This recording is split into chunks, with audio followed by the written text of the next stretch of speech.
Hello, everybody. Can you hear me? Yeah, you can hear me. Okay, cool.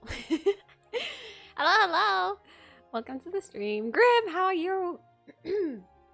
Actually, I can do it here because I was speaking to you about so what I'm thinking of doing. Okay, so today's going to be character creation for Granny's Country Apple Pie, which I am going to run this week with you guys. And I am planning on doing 2 characters. Both will be handled by chat.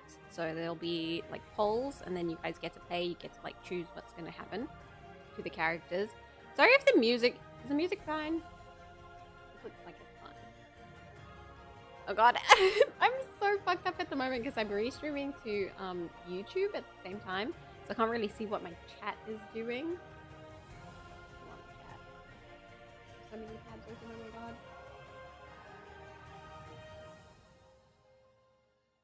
Hello. Aronax, welcome to the stream. How are you doing? Thank you so much for that, Prime. I appreciate that. Thank you so much. 14 months. Holy shit. So, to get back to what we were talking about. So what I'm gonna do is I want to host like once a month. We'll have a game like this, and then you guys get to make your characters and you get to use those characters. Winston's kicking my ass for chugging along. Yeah, same. How's streaming going? The stream is going good. We just went live, so you're just in time. Yeah, so that's what's gonna happen. And so once a month we're gonna be doing this. I am desperately trying to make this channel more like D&D orientated.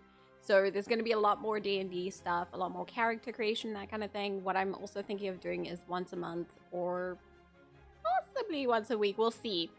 I want to create characters. I want to go through D&D Beyond and find like the shittiest homebrews and then turn them into like awesome flavored characters, right? With better stats so that they don't break the game. And then I'm going to release those characters as like free characters that you guys will be able to find on my Buy Me a Coffee. And you can just download them and you can play them in your campaigns and that kind of stuff. So we're going to be doing that. And then as for today, so Grim, I just want to address your thing real quick. Yes, next week Monday we can do something together. We can go through like character creation process if you want for next month's one shot that we'll be doing. I'm thinking next month's going to be like a haunted pirate theme, which I think will be pretty cool. So we can do that next week Monday. Yeah, so we'll do character creation, and then I need nothing from you. I just need your brain. Because you have some of the best ideas. So I think that'll be really, really awesome where we can come up with a character together. Yeah, and then you know what else we can do is, so we'll do a whole stream where we will go through the process as a new player, because I really want to get on this new player thing. Like, there are a lot of new people in the D&D space, and there's a lot of information you can find on like Reddit and that kind of stuff, which is great. And there are so many tutorials and resources and that kind of stuff, but you actually have to go out and look for it. So I'm thinking we do like a brand new, never played D&D before, what sites to go to, where to set up your character sheets, different types of platforms you can play on. Because at the moment, as you can see in the background, I'm using Alchemy, which is fucking amazing. I'm still really impressed with Alchemy and the way that they do stuff. So there's that. And then, yeah, and how to use it. Exactly. So 100%, all of that. Everything you mentioned, I'm down. Let's do it. So yeah, Monday next week, we can do that. This week, I'm going to concentrate on doing, yeah. Being new to D&D is really intimidating. Yeah, it is, because there's a lot of stats, but then there's also like this established community of people. And so, you know, reaching out to people and being like, oh, hey, how do you do this thing? It seems inconvenient. You know what I mean? Yeah, it is intricate. It's very intricate. Yeah, I love pirates. Agreed. I think you will really enjoy next month's one shot. We're gonna start the year out with like really kind of creepy but lots of fun. And then February, I'm thinking I would love to do like themed one shots. So in February, we do like a lover's quarrel kind of thing where it's like two warring nations, but the prince and the queen are like into each other or something like that. And like just have everything love themed. I actually even have a cherub character that behaves like a semi, not patron, but like a, what do you call it? Familiar. So they're sent by the god of love as this like helpful familiar, but they're super cheeky. So I'm down for that in February. I think that'll be a load of fun. I need to write this shit down. Wait, let me write this down. Otherwise I'm gonna forget it. So I have like a million ideas every time I open my mouth. So let's see. Feb one shot. Party has cherub familiar.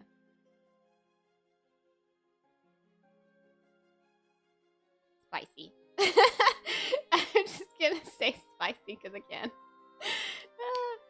Yeah, because I was thinking about it the other day and I'm like, you know, I keep dragging my feet on a lot of stuff when it comes to D&D because I again, like you say, you know, it's very intimidating getting out there and like sharing your stuff with people and going, hey, this is a great idea. And then, you know, you're like, does anybody actually give a shit about this? So, yeah, so I'm just going to do it now. And I want everything to be like more D&D themed, more D&D stuff. We're going to have a ton of D&D stuff. And I'm gonna spend more time on D&D Beyond because I have found the treasure trove that is homebrew, and I'm fucking loving it. So yeah.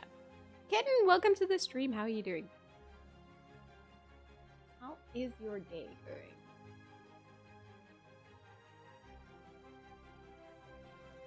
going? Ooh, I can see. Okay, so that's interesting. Restream adds comments, but only from me for some reason.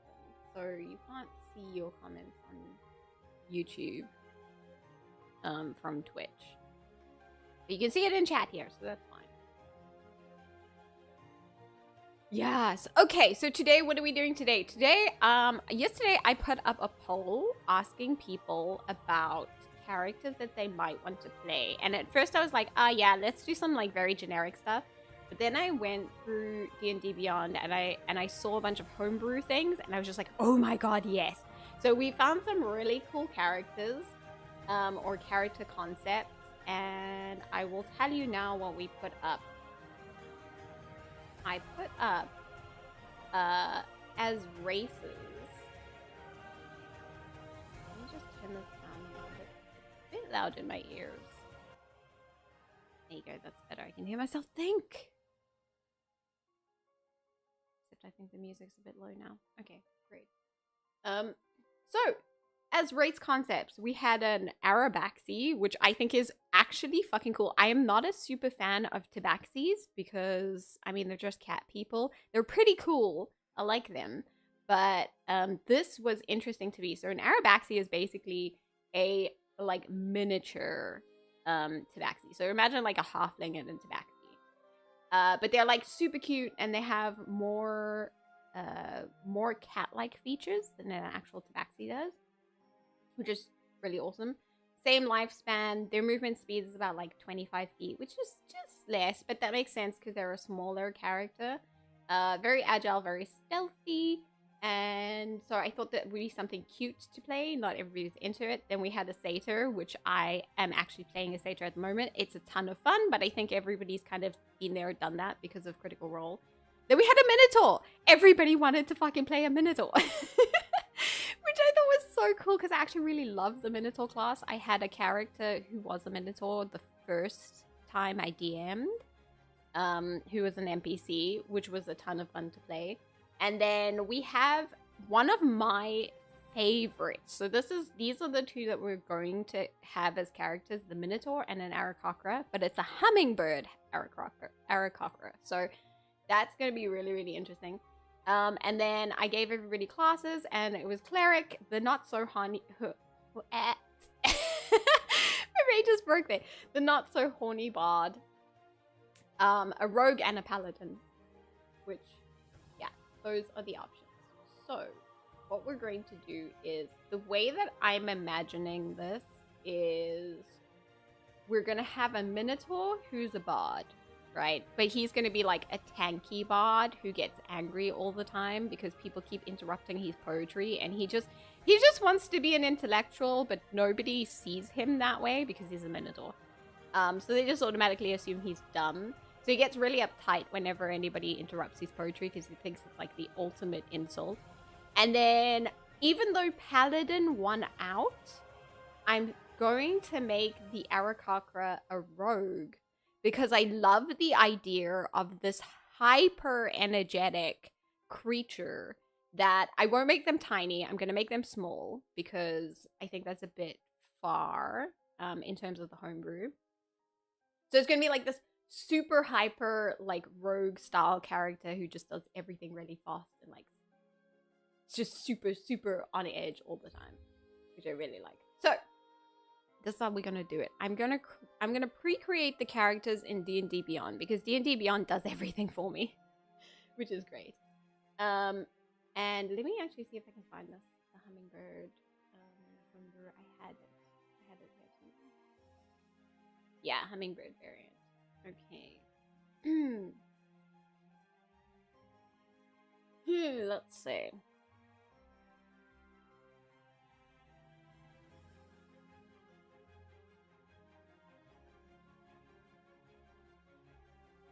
You let me to look at. Thank you so much for looking on my YouTube. Yeah, I'm testing out YouTube. We're trying to see how it works and what exactly it's like to stream on YouTube. Because if there's anything like Twitch, interesting. They don't really have emotes. They have like emojis, which is cool. And you have like a 200 word limit. I kind of like that, actually. It's like you can only really reply to your streamer in tweet form, which is great. I love that. Twitter, you can go away.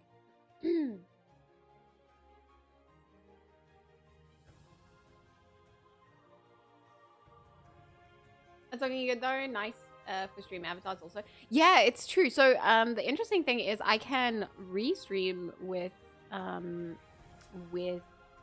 YouTube as well. So this is kind of like the stream avatars they're picking up from YouTube, which I think is really cool. So we got double streams going on. Yeah.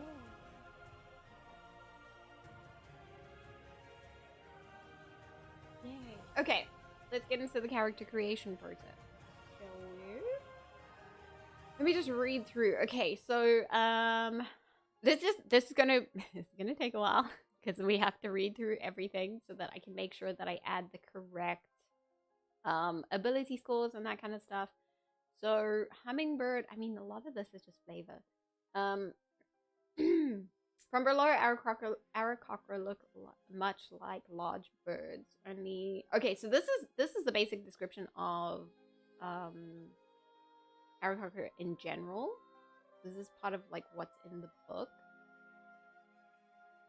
Feathers cover their body. Their plumage typically denotes membership to a tribe. Oh, that's interesting. I didn't know that. Males are brightly colored, and the feathers are red, orange, or yellow. Females have more subdued colors, usually brown or gray.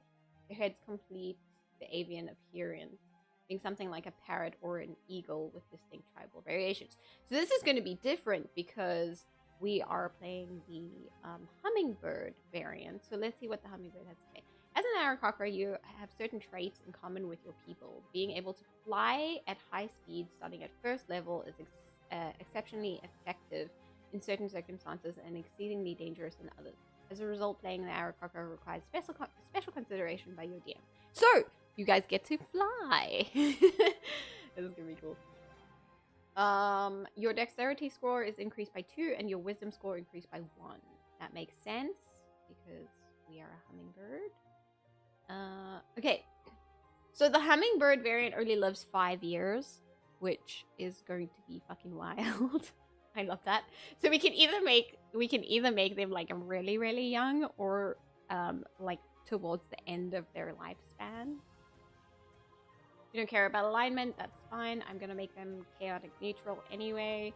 Hamburg and Aarakocra about 5 to 2. Yeah, we're gonna change this as well. 2 to 5 inches tall. They have thin, lightweight bodies that weigh between 1.5 and 2.5 pounds. Their size is tiny. So we're gonna change that. I'm gonna make this size small because that makes a bit more sense. So they'll sort of be like halflings, maybe a bit smaller, maybe like gnomes. Base walking and flying speed is 35 for both of them. No? Base flying speed is 35 feet and the base walking speed is 10. Okay.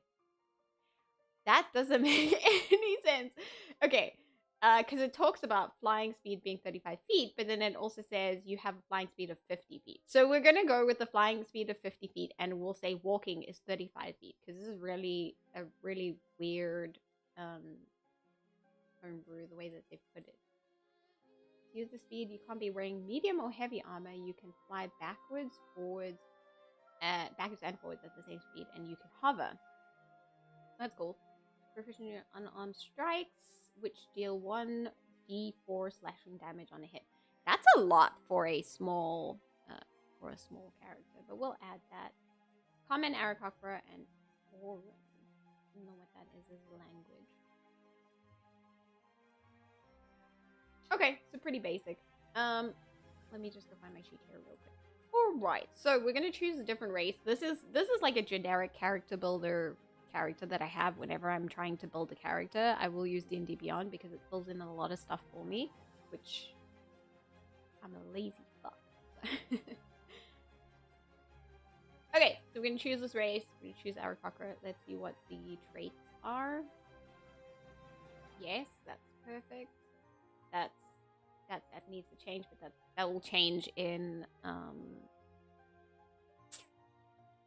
alchemy. We'll change all of that. Alignments, we don't care. Size, we will change that. Speed. They say 25 feet, so I'm gonna make it 25 feet because that's their basic. And then flying speed of 50, that's fine.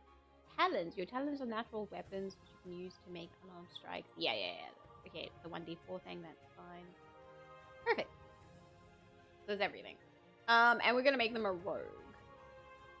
So here's my question. I need some flavor for this character. What do you guys think? Also, we need a name.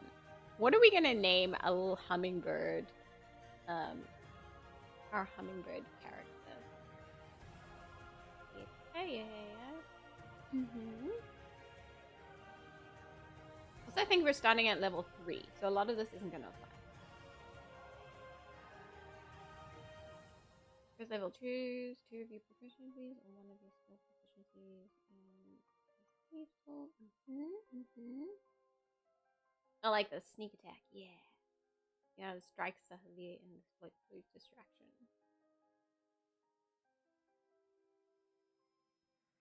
Your attack must use a finesse or a ranged weapon. Okay. That's another thing. I need to know what weapons we're going to give this character. I'm thinking like a crossbow, possibly. I think a crossbow would suit him quite well. Male birds are always prettier bastards. I mean, they have to attract the females, so technically, sucks for them.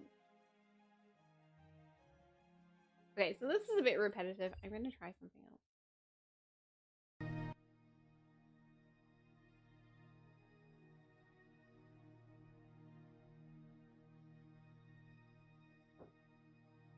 Okay.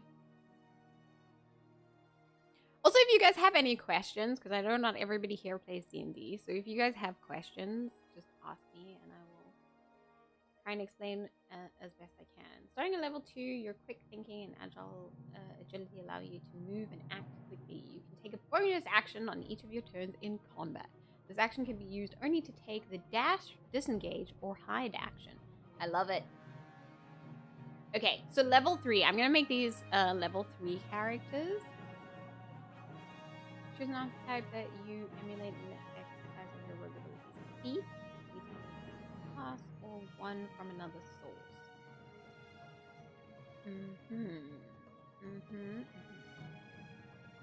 Wow, Rogue has a lot to it, actually. Like, Rogue's pretty crazy. Okay, here you go. Proficiencies. Light armor, simple weapons, hand crossbows, long swords, rapiers, short swords. So yeah, I'm definitely going to be giving it, like, a hand crossbow. Saving throws are dexterity and intelligence. Anytime memorable. Choose 4 from acrobatics, athletics, deception, insight, intimidation, investigation, perception, performance, persuasion, sleight of hand, and stealth. Okay. So we can do that now. So our proficiency. Skill proficiency? I'm thinking acrobatics for sure. Because we want this to be a very nimble character, right? So go with acrobatics. Performance probably also pretty good. Sleight of hand and stealth. I'm thinking that's how I want to go. Perception, I feel like that would be more the Minotaur's skill.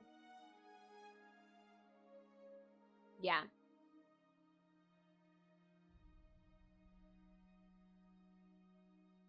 And I'm gonna go with stealth. Perfect. So expertise, choose two proficiency. Oh, you know what? I forgot we're level 3.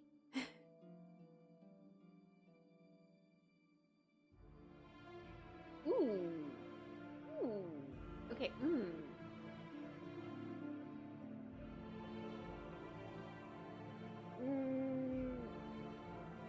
Yeah, we'll have expertise in thieves' tools.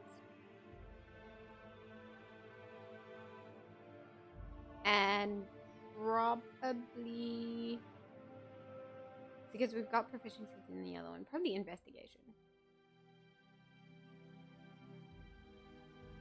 Choose an option? Yeah, we only have thief as an option. Because I haven't paid for D&D Beyond, so that's the thing. 21 hit points. Okay. Alright, so here's the thing, right? What I actually kind of like what we've got here. Strength doesn't make sense to push up their strength. Then again, their wisdom I think is a bit too high. So I think I'm going to say Constitution can be 14.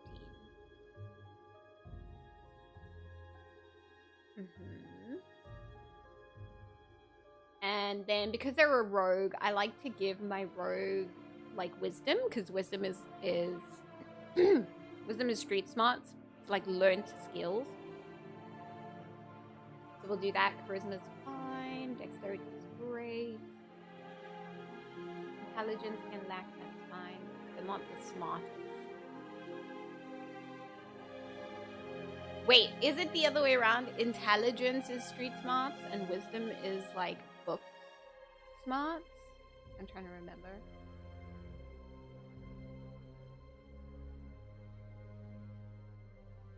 I think it might be the other way around.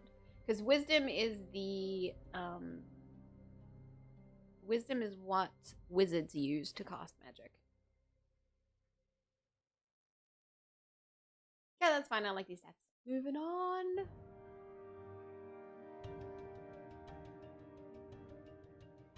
Right, we have 2 languages. I know that. Oh, these are additional languages. Okay. You know what? I'm gonna say because he's friends with a Minotaur, I'm gonna make him speak Minotaur. And then what else we got? Ooh. Abyssal, Celestial, Deep Speech, Tonic, Infernal, Primordial, Undercommon. I don't imagine he'd ever typically speak Undercommon. Sylvan, however, that does make sense. We'll do that.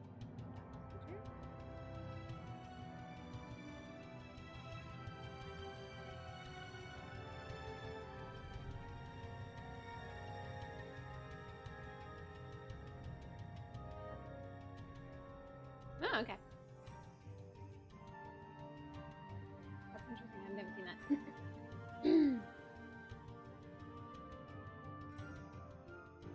Captain Thrumston because of the fast swings and thrumming. Yeah, that makes sense. My in-brain name generator is slow today. Yeah, it's Monday. Listen, it's Monday.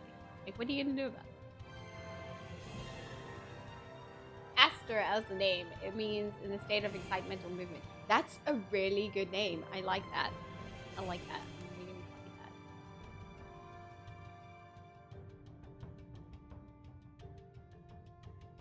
I'm gonna take that one. Aster. I like that. Cool. Okay, so I think that's it. Let's see. We've got basic inventory, but I also want to add. I think I want their main. Where's the weapon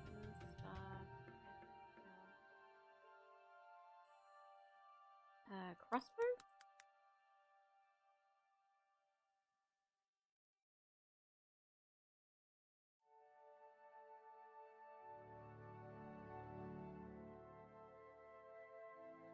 Cool, so that's it. That is our sheet done.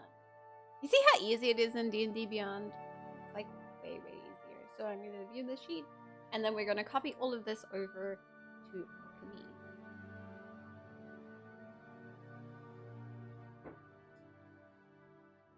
Stupid TikTok.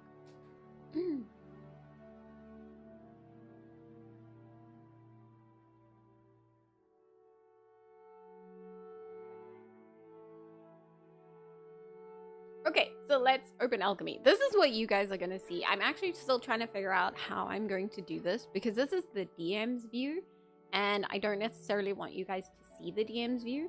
So I think I might have to log in on my browser basically and then share that with you guys. Or just log into my browser and use that as the admin. But basically, let me just show you. So if I was to...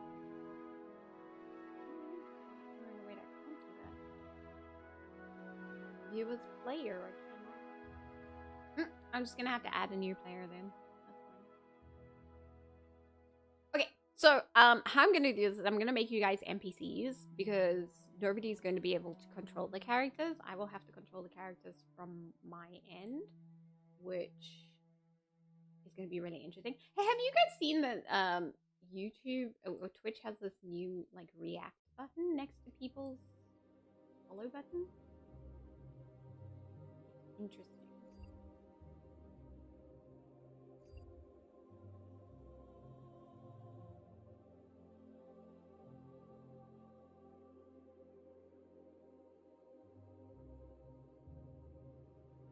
Do I have to have the stream open? No, I think I can close it. Okay, good.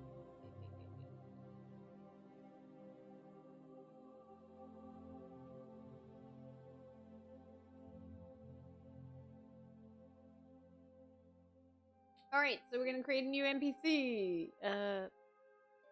No, I just need a new character piece. Giant stage wheel. Ooh, there's all new stuff. Nice, I like it. So we're gonna create 2 new characters. Well, thank you. We're gonna change their name. I also would love to be able to find some art. In this session. So we're gonna make him small. What is an Aarakocra? I think it's a humanoid.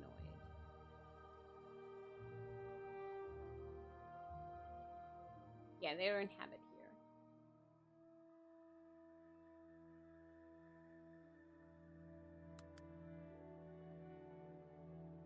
So Grim, how is your week going? You said you were busy with work at the moment, yeah?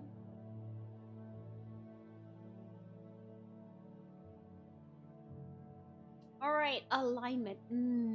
I feel like it has to be chaotic something. Like, probably chaotic neutral. Yeah, I don't think they'd be evil. Can they chaotic good if possible? Panda King, welcome to the stream. How are you doing? Hello, hi. How's your Monday going? Okay, it would have Chaotic good. A chaotic neutral makes the most sense. We have no challenge rating.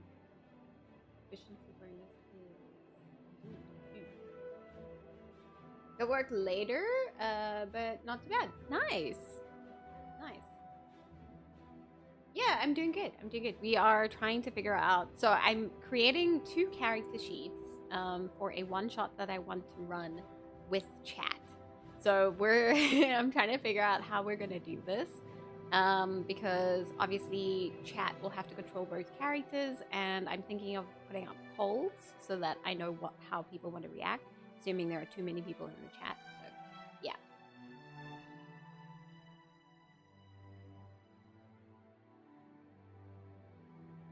We shall see. Nightbot? Why is Nightbot saying hello?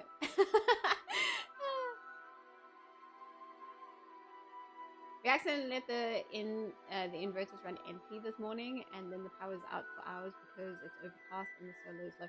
Oh, that sucks. Sorry to hear that. But at least it was during the day, not like at night, right? So yeah. Panicking, what time are you going to work? It's like super early in the morning. No, it's not. What time is it in the UK? It's like 5, so it's about 12 where you are at the moment, right?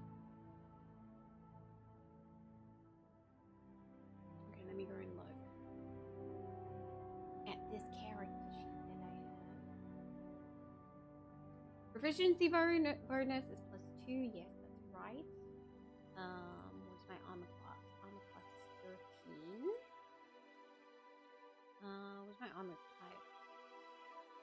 I don't actually know.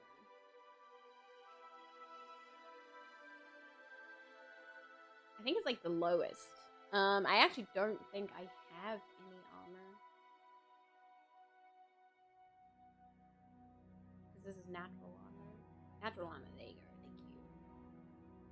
My hit dice? Where are we?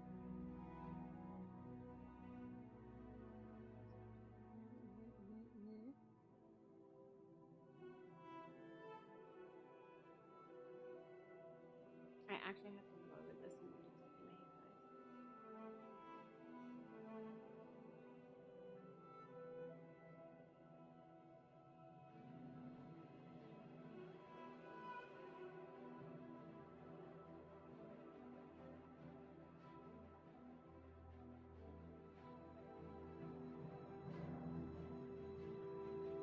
Wait, where does one see their hit dice? My shift starts at 3 p.m. officially, but I gotta be there early to set up. Yeah, that makes sense. I'll get home about 5-ish. 5 a.m., like in the morning. Just really fragile because my old ass stayed up for 40 hours over the weekend. Why? What were you doing? Pretty much broke me. Were you playing games all weekend? I feel you because that was me this weekend too. Njuko, welcome to the stream. How you doing? No, 5 p.m. Okay. So it's not that bad. Not that bad.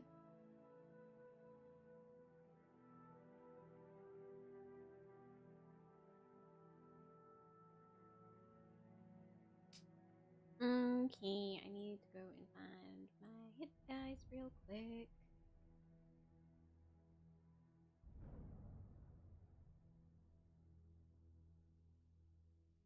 Where's it? Here you go. Hit dice 3d8. Okay, that was what I was looking for. So 3d8. Lady Vignette, welcome to the stream. How are you doing? Thank you so much for that raid. Welcome in, everybody. Oh my god, what did I just do? Foot stream by accident. Oh god, I just saw that. Hello, how are you? How's your day going? What's news? Okay, so that's 3d8, but that's 3d8 plus what? Is there plus anything? Manage HP? No? No, it's just 3d8. Okay, never mind. Hit point bonuses plus 6 from Constitution. Okay, yeah. So it's 3d8 plus 6. Plus 6! And then my total... Grim, thank you so much! I appreciate that. What are we up to today? So we are creating 2 characters because I am going to be running a one-shot with chat later on this week called Granny's Country Apple Pie, which is going to be a ton of fun. And so we need 2 characters for chat. I was going to originally do one and then have 1 player, but I decided against that because a lot of people are off. It's December. So finding an extra player was a little difficult. So yeah, that's what we're going to be doing today. We are creating a Minotaur, and then we are creating an Aarakocra hummingbird variant. So it's going to be like this really cool. I low-key imagine. Have you guys ever seen? Fuck, what is that? There's like it's like a kids show with Jack Frost. And it's got like Santa and the Tooth Fairy and the Easter Bunny. Fuck, what is it called? Help me out here, guys. Might used to be him.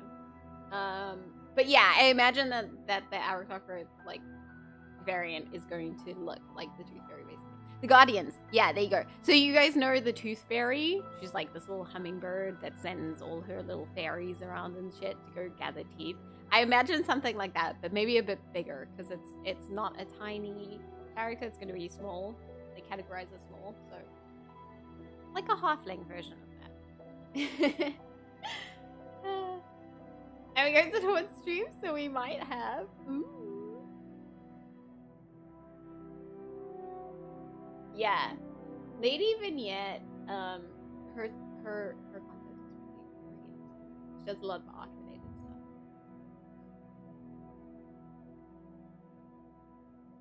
stuff. Sorry, I'm drinking tea. She does really cool art related stuff. You do D&D related content, don't you, Lady Vignette? I think the last time I popped on stream I did ask. A ghost. Yeah, so that is the concept. That is what we are doing today. We're making 2 characters. At the moment, we have our first character, which is going to be our hummingbird, called Aster. And then we have a Minotaur character, which everybody seemed to love. So, yeah, that's going to be awesome. Do a character creation and concept art streams for D&D characters. Yeah, there you go. Do you ever like put out your character sheets for people to use?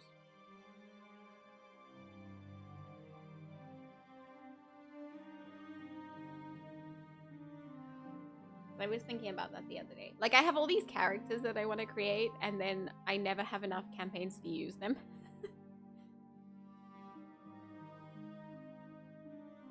I want to, but I gotta design a sheet. Yeah, that's what I was thinking as well. I was like, it'd be really nice if you could create like custom character sheets that go with the character. I'll post them sometime. That would be awesome. Yeah, like how cool would that be? I would love to do that kind of thing. You know what I would be really cool is if somebody came up with like a template, but like a book, right? So a whole book, and each page is just character template sheets that you can like rip out, and then you could have a physical sheet that you can like decorate and shit like that. It'd be awesome. I want to do something like that one day. Okay, where's my character sheet? I'm looking. Okay, 24 HP. Wonderful. No. Walking speed is going to be 25. That's what we discussed earlier, and then flying speed. Ooh. Wait, how do you have a hover speed though? That's what. What? There you go. And then the flying speed was going to be 50. And then it says hover here, but that's like a distance of nothing because you're just hovering and like not actually moving. Sadly, I gotta dash. Thank you so much for stopping by. Have a fantastic day. Thank you for the raid. I appreciate it.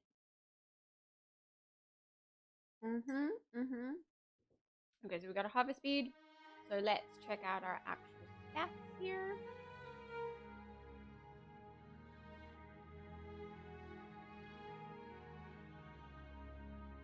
Okay, Okay, so 10, 15, 14, 13, 8, and 12. Somebody remember that. 10, 15, 14, 8? Yeah. 13. No, was he? It was the other way around. Because that's wisdom. Okay, so yeah. 13, 8, and 12. Look at me and my smart brain. It's not so smart. Don't worry.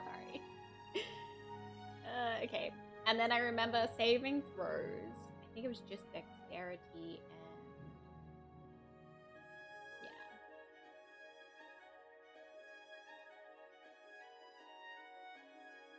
Ability scores. So we have your dexterity scores increased by 2 and your wisdom score by 1. This is fine. Wait, did I add those proficiencies? Alchemy is a bit complicated sometimes. So here's my skill. Okay, so here are my expertise. And those are saving throws. Okay, did I add the extra bonus?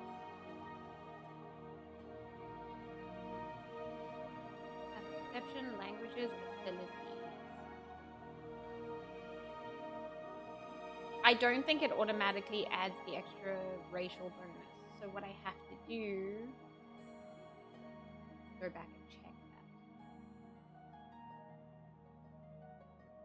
that. Okay, so it's actually 10, 17, and wisdom is 9. Wow, that's a fucking, that dex score is insane. And I love it, because it's exactly this character in a nutshell.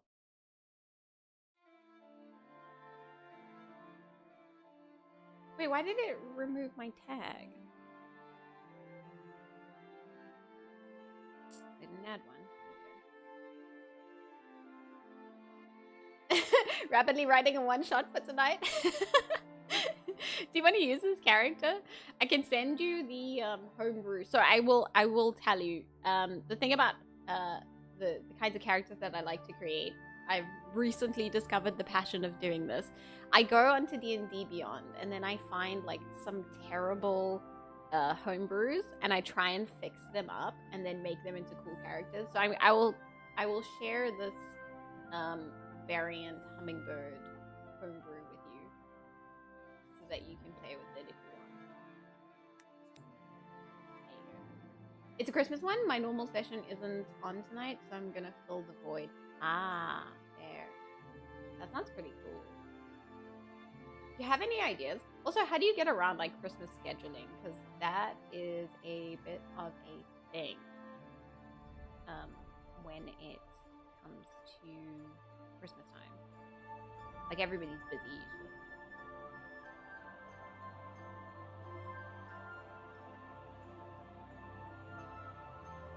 Okay, let me go see. We did mention my saving.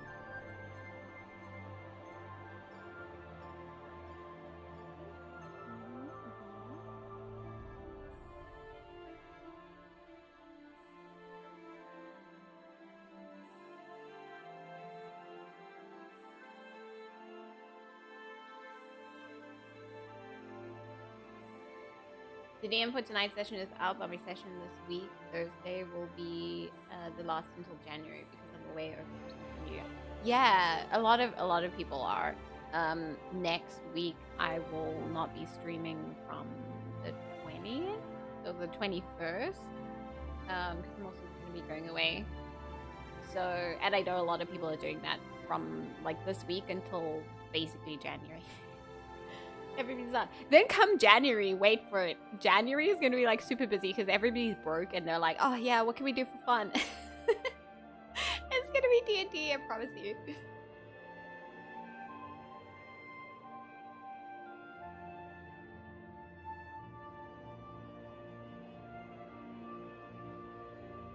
Okay, let's see. So we've got hit points. 8 8 plus your constitution. Wait, what?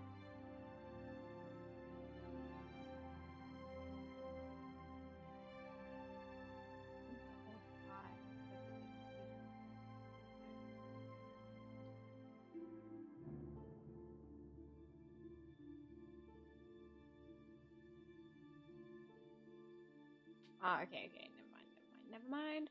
So we've got proficiencies. Where are my proficiencies? Damage, remove. Condition immunities, passive perception. Okay, this is expertise. Oh, there you go. I need to actually add it. Okay, so we said acrobatics. Some monsters use double their proficiency bonus. No. Okay, no. We're not doing that. My friend made a Christmas plane called the Plane of Yule, so that's gonna be fun to use. Oh, that's cool. So like a different dimension that's just based around Christmas.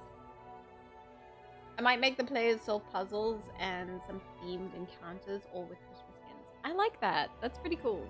Are you going for like what kind of Christmas are you going for? Are you going for like more of a horror Krampus type Christmas thing, or are you going like full on proper Christmas Yuletide?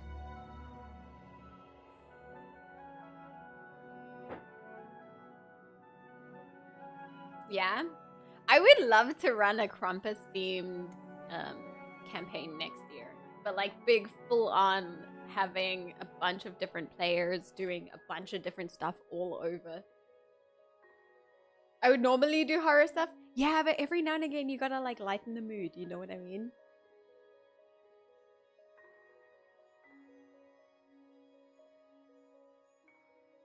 Although I like to do like very much the opposite of everything, right? Except for Halloween. Halloween is sacred. We don't fuck with Halloween around here, right?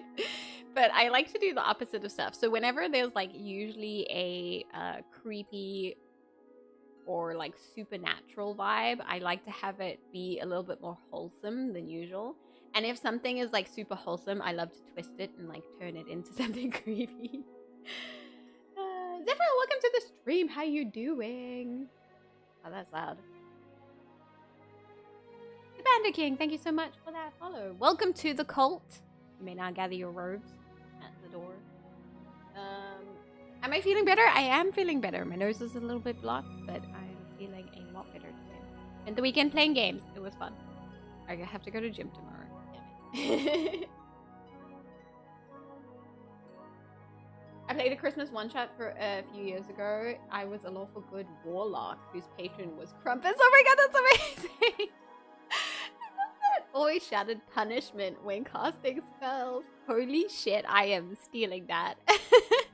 Sorry for you. I love it. I really love the dynamic between like warlocks or even like clerics. Anything that gets its power from a god or a deity or like a demon or something like that. I fucking love that dynamic. I think it's great. So I love to see my players play warlocks and clerics. And even paladins. I actually haven't had anybody play a paladin yet. Doing okay? Dad's birthday today? Nice! And let me say happy birthday. So you got Thai takeout and had a birthday donut. That's cool. I love that. You guys just chilling now?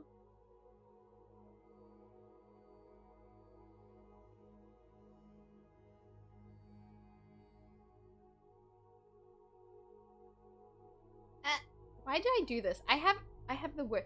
My brain doesn't really fucking function properly when it comes to writing. So I wrote something on one line and then underneath it, like halfway through the page, I wrote spicy and then forgot it was on that fucking line. And then I wrote something else and ran into the word spicy. What? No.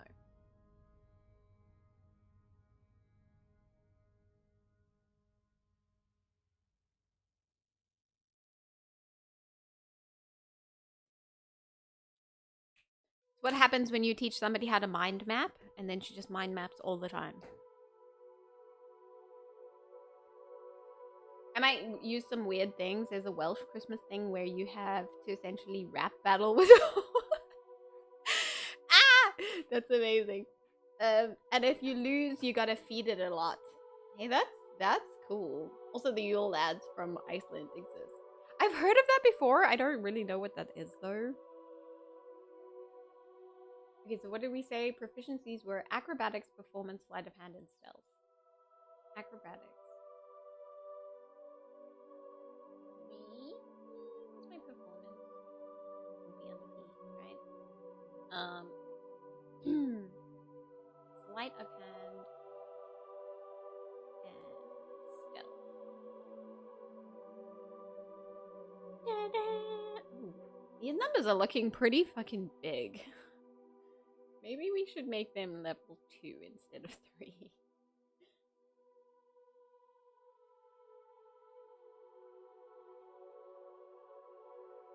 It's too late now. Okay, expertise are thieves, tools, and investigation. So I don't have any expertise additional buffs on my proficiency, so that's fine. Fast hand, roguish archetype, and second strike. Oh man. What I want to know is, what did I want to know? Oh, I wanted to know what my saving throws were. I'll actually be able to find that here. So saving throws are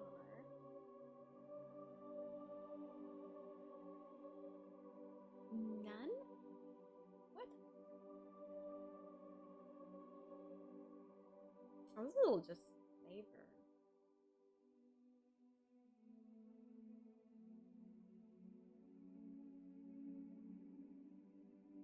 Dang. They cause minor inconveniences because Iceland. That's so true. That's so true. Good boy, welcome. What engine is that? So this is actually a platform called Alchemy. We're using it for D&D campaigns. I was originally using Roll20, which was fine, but I don't really like the character creation, or character sheet. Jeez, that was loud. Just had an idea. I know what I'm doing now. Nice. Well done. Well done. Igor boy. Welcome to the cult. Thank you so much for that follow. What's the idea? I'm very curious. Yeah, so this is Alchemy. Alchemy is freaking amazing. It's probably the first time I've ever opened up a I don't know what you call these platforms, but like a campaign creation tool that was super simple and has everything I need. Like it's amazing. It also looks really good. I love that. Making my character was as far as I ever managed to get. Oh, for D&D. Listen, when are we playing D&D? Well, I guess you're gonna play D&D with me this week because I'm running a campaign for stream. But yeah, when are we playing D&D? Yeah. There you go. I have to feed the Goldus. Ta-da! Okay, so I'm trying to figure out what my saving throws are on this character. But this is an NPC. Don't well, not an NPC, but a PC. Don't player characters have every saving throw?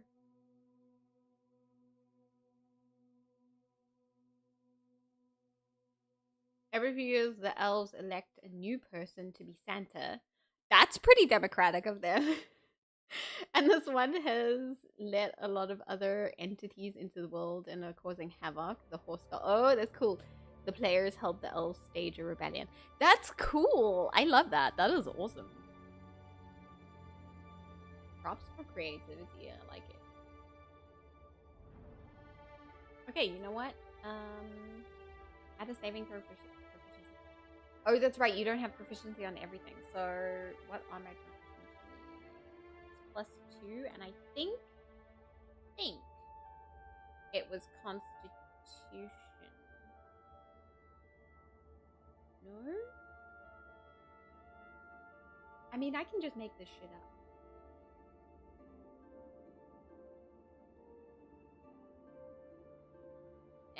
Wednesday face. Your butt. It's in my face.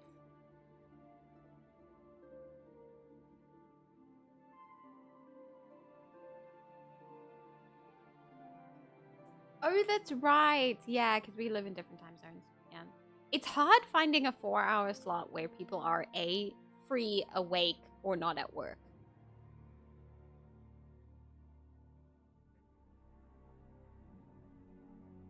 Oh no, ads today, or rather, oh no, ads today. Punctuation, that shit's important, yo. How many ads have they actually put on stream? If you want, so I'm streaming to YouTube at the moment, so if you want to watch ad-free, yeah, you can just go to my YouTube.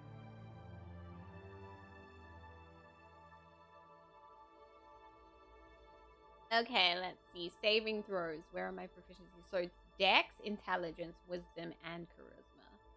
And Constitution. Wow, that's 4. I mean, that kind of makes sense. Okay, so Dex, Con, Intelligence. Ooh. I mean, they got a lot of, like, I've really... This character can fucking move. Which I guess makes sense. Intelligence and... Was it Charisma or was it Wisdom? Me and my 2 second. Wisdom and Charisma, yeah. This is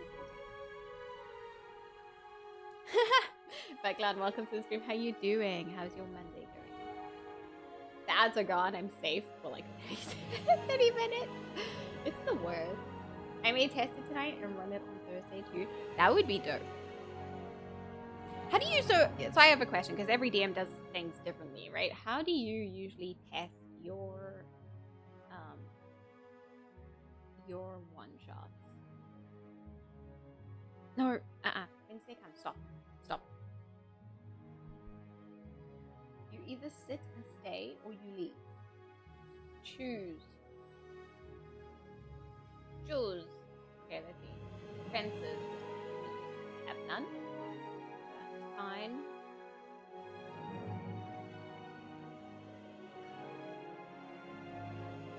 I'm gonna say, I don't know. What do you guys think? Damage, resistance, and immunities, vulnerabilities. Like, I would imagine because they have feathers, they would be vulnerable to fire. My campaign is normally called Sun Eater. On Thursday, I changed it to Snow Eater. I like that.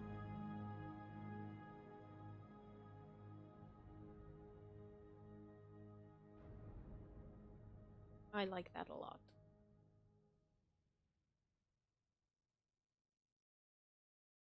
I don't normally, but this one will require more than normal with it being skin whispers. Yeah, that's true. You know what? That's the thing. Is like you can never really tell whether something you add as flavor has an actual impact on your game until you play it. So yeah.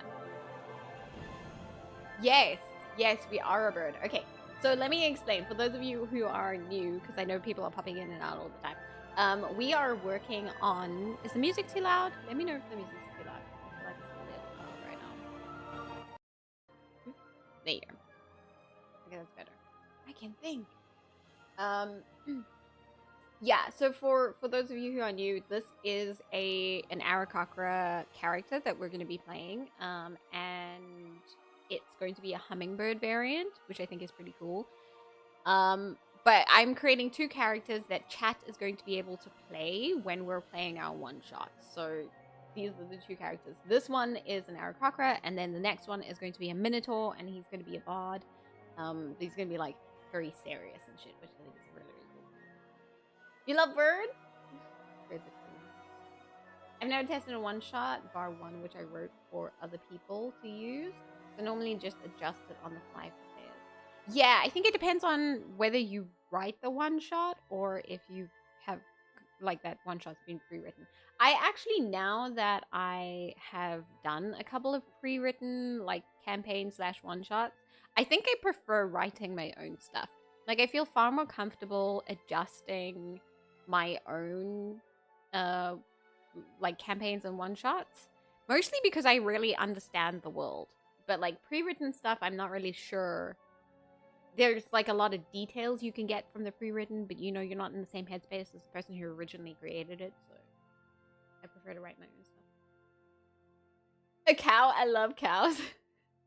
Well, what do you know? We have a bird lover, and we have a bird character, and we have a cow lover, and we have a Minotaur, which is technically a cow.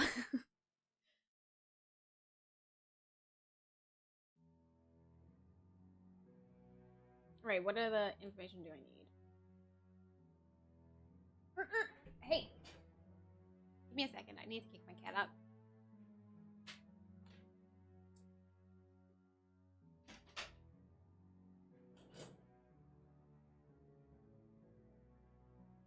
Okay, I'm back. She was being a nightmare today. She actually needs to go outside. I never actually used any pre-written. I've never really read those source books aside from Van Richten. I don't think I've managed to go through. I think let me just think. There've been a couple of like free ones that I got on Roll20 that I've played before. Like Minds of Pandelva. So I've been through that one. There were a couple of horror ones as well. I'm currently running a horror campaign called the Dark That Feast. Dark That Feast? I gotta remember the name of the campaign. Yeah, the Dark That Feast. That's what it's called. It was written by somebody else, but I just really love the story. So I decided to use it. But I'm working on a campaign at the moment that's going to be a long-term campaign called Children of Darkness, which is going to be... The more I work on it, the more excited I am about it. Like, I think it's going to be really cool. But we'll see. That'll be a next year thing.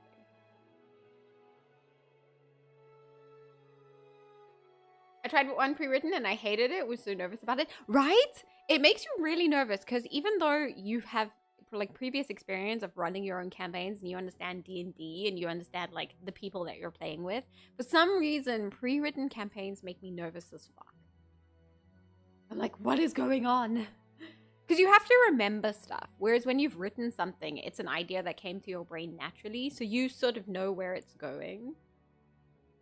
I did help my friend a bit with the campaign she was making, just helped with the idea of brainstorming for a couple of NPC characters. That's cool. I love that. It's fun though. I don't know. What is like, for those of you who have ever created worlds before, what is your favorite part of world building? Because I know some people really love to create NPCs. I feel like I have to be in the mood to make an NPC. But the world itself and the way that it works and the places that people can visit, I love working on that kind of stuff. Got a free Friday the 13th inspired game from DM Dev. Ooh. Do you have a link for it? I'd love to go check it out. I love making the aesthetic. Yeah. That for me is the best. I love to try and find like mood boards and that kind of stuff, or images that help me kind of stay in that mental space where whenever I'm creating a world. So the world that I'm creating at the moment is like, it's, I won't go into too much detail, but basically the aesthetic of it is that people are like pretty educated in this society, even though it's kind of like on the brink of extinction. But the world has kind of been thrown into this highly like magical, very volatile kind of space where there are tons of undead because nobody's going to the afterlife. And so the world itself is like shrouded in this semi-twilight. So most of the time in most places on the planet, because it has 3 moons and one moon kind of sits over the sun a lot of the time. So in most places, it's like in this weird sort of twilight zone most of the time. And so there are all these like fluorescent jungles and that kind of stuff. So yeah, that's the aesthetic of the place essentially, which I think is going to be a lot of fun to play in. Oh, it's a Roll20 add-on? Nice. I roleplay as a cow princess? That's cool. I made it so she refuses to eat beef or use leather and glares at and gets grumpy at people that do and question what animal it came from. I love that. It's like the ultimate vegan, but not really, because she's actually a cow. I don't draw or do art or anything, but the vibe is where I go. Yeah, for sure. Kaden, welcome to the stream. How are you doing? Hello. How's your Monday going? Who's your favorite NPC you've created? Open question to chat to. Yeah. That's an interesting question. I actually would love to know from chat as well what your favorite NPC is. I think... Ooh, I'd have to think about that. I think I have 2. So I created an NPC who was before I was doing D&D, I was DMing for The Witcher. So there's The Witcher tabletop, and we just kind of like gave it up at some point because the rules are like vastly complicated unnecessarily, and we're more into role playing than like the numbers game. So, but while we were playing it towards the end, I had this succubus character that originally, when I created her, was supposed to fight the players, and she had like this big hoard of like stuff. She collected all these items, and she was kind of like staying out in the middle of nowhere. She's sort of doing her own thing. And when we got to the encounter, my players did like some really funny shit. And so, knowing this character, I decided to just roll with it. And so she absolutely like fell in love with the PCs, and she was like, okay, cool, I'll trade you for whatever it is that you want from me, and I'll give you guys, like, you can stay here for the night and you can rest and all that other stuff. But I really loved her character because I was like surprised at how I played her, but also what my PCs did with her. So yeah, that was one of my favorite characters. I'm working on a new random NPC, probably for this world or just for the lols, based on a really shitty homebrew that I saw. I wonder if I still have the link open. I will find it. But it's basically like this half vampire humanoid thing that has all the weaknesses of vampires but none of the benefits. And it just has like a flavor. I fucking love it. So dumb. My personal favorite is the Dragon Ball Barbarian I made. He's total frat boy. I love that. Jimbo called Tanicus Rex. Oh my god, yes. I am going to copy this because I have a friend who's a streamer, and his name is Cheddar. Oh, he was streaming. He stopped streaming. Oh, damn it. Oh no, he's still online. Okay, I'm gonna go harass him. And yeah, his name is Cheddar, and I fucking love that. I'm gonna use that in his chat. That's so fucking dope. His brother is a wine-loving bard called Dionysus Rex. Oh, that's cool.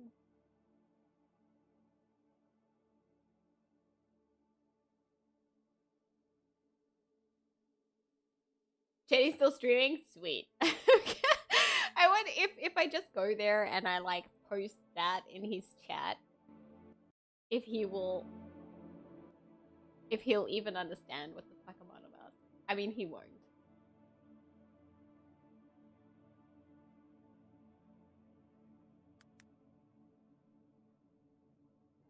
I can't hear what he says, so Zephyr, can you please? I'm gonna post it in his chat and then tell me what he replies, because I can't hear him, otherwise the stream will hear him. So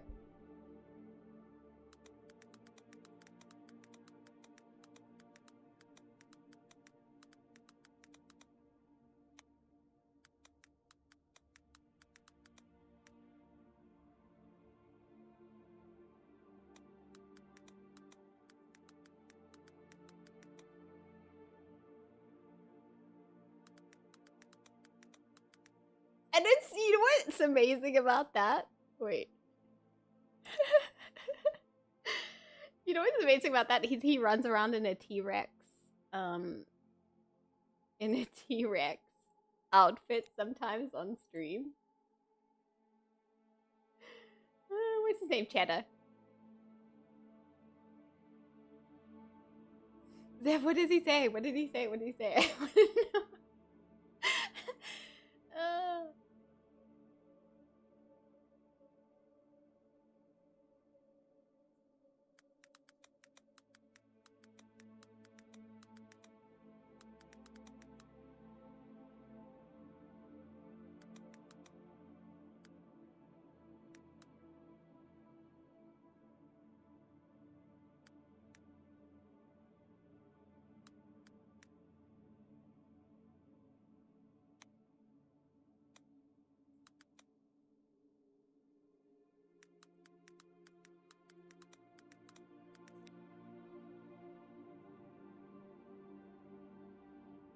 He said that sounds like one of his viewers going in and saying he blamed Ash or myself, then asked how you were. Ah, that's lol. I love it. What a noob.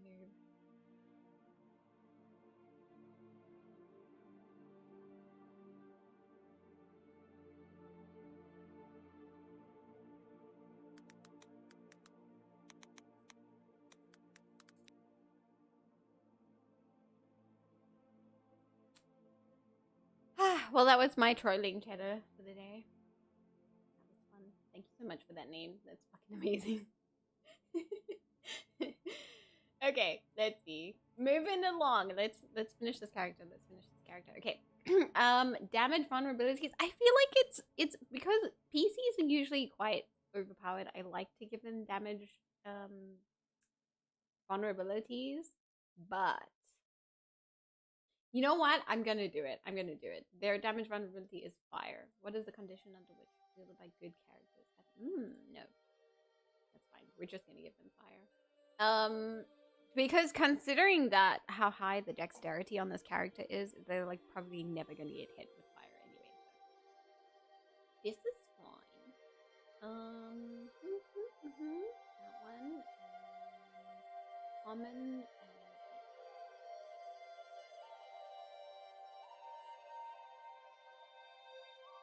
Yeah, they don't have Aarakocra. That's unfortunate. Okay, hopefully we can get through this because I really want to start working on our Minotaur character, which could be a load of fun.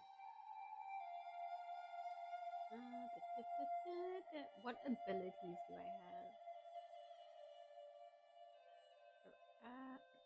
have? Do I have bonus weapon? We do have bonus weapon. We have cunning action. You can take bonus action on each of your turns. Take dash, disengage, or hide action.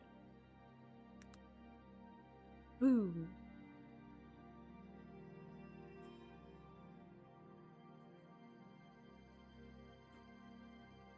Okay, so that's one, and then does bonus action is an ability, right?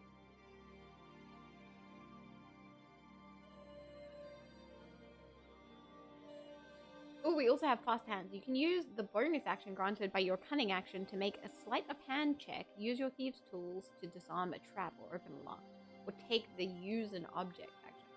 Ooh, wait. So does fast hand? No, fast hands is a bonus action. You can use cunning action to use fast hands. Okay.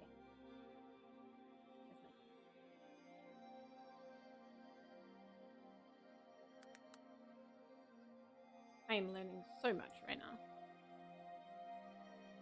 So chat, remember this when you're playing. You can do this. And then there is a bonus action, and that bonus action is 2-weapon fighting.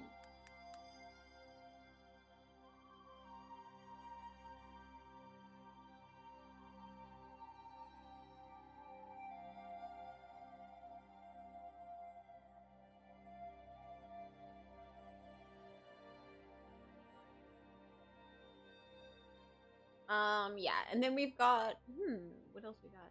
We've got standard attack. So we got talons, which is a melee weapon. Okay, so we're gonna have to add that. Unarmed strike. Then the other thing that I wanted to add is crossbow.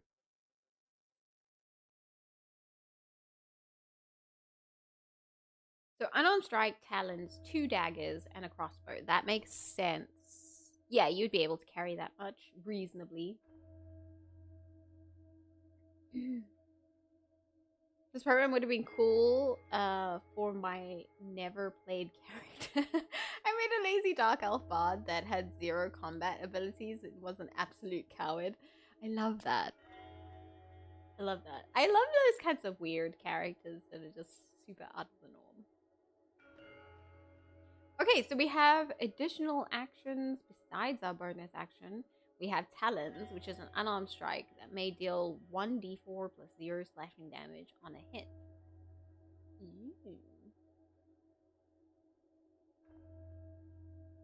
Wait.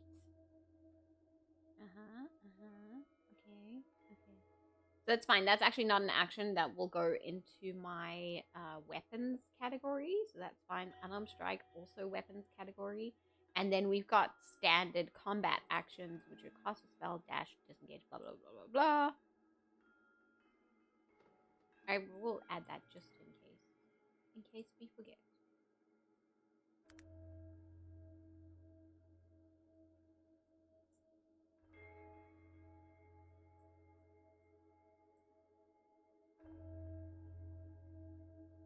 Really?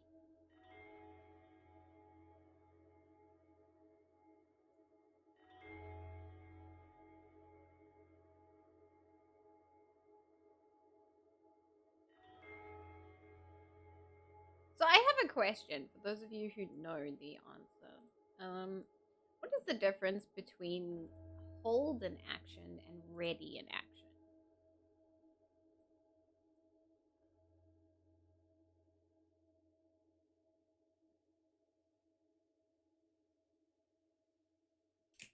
Do do do do. Hmm.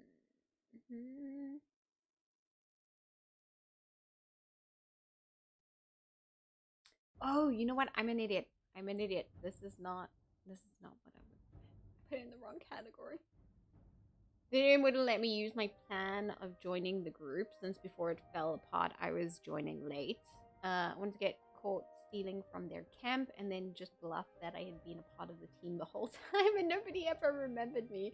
And then my whole character thing would be not wanting to be there but being stuck there because of the lies. I like that. Ready in action means you say what you're going to do specifically when a scenario occurs. Hold means you wait to use your action. Okay, so it's like at the beginning of a like when you're walking into a situation. So like you walk into a cave and then people can ready versus when you're in combat and you want to wait for an action to react, you hold. I thought it was hilarious, and the game was like, no, you can't do that. Why? Yeah, okay. Ready in action is like, I'll ready my bow in case somebody shows up. Fair. Yeah, so then in that case, that negates things like surprise attacks.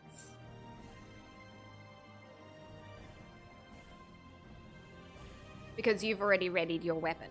So you're ready to fire. Which means even if they got a surprise on you, you would still, like, you wouldn't have to wait around in order to get your weapons. Yeah, that makes sense. Okay, so I'm an idiot. I put actions under abilities, which is not what we want. So let's do this. Strike. And this our attack. And then, so, okay, what's interesting is even though this is a small character, apparently because it's an Aarakocra, it still gets a 1d4. You can punch, kick, headbutt, or similar force. Deal bludgeoning damage equal to 1 plus your strength modifier. Okay, no. Not on unarmed strike. That's on talent. So, add my modifier is my strength modifier. That's 0, so it's 1d0. That doesn't make sense. 1d plus 1d2. Kated, thank you so much for that follow. Welcome to the cult. Also, I got the feeling that the DM was not going to be the most fun of DMs. That is true, though. Sometimes people are just like that. There's no reason. They just are. So, is this range? No, this is unarmed strike. This is not range. So that's going to be 1d4, because 4 is like the lowest. No bonus on that. Or is it? Is it a bonus? Let's see. 1d plus damage equal to 1 plus your strength.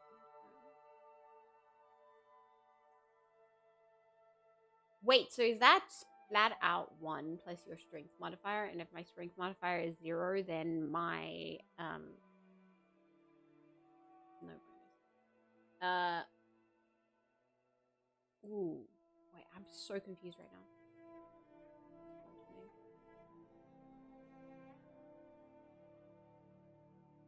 No saving throw on that. We're gonna.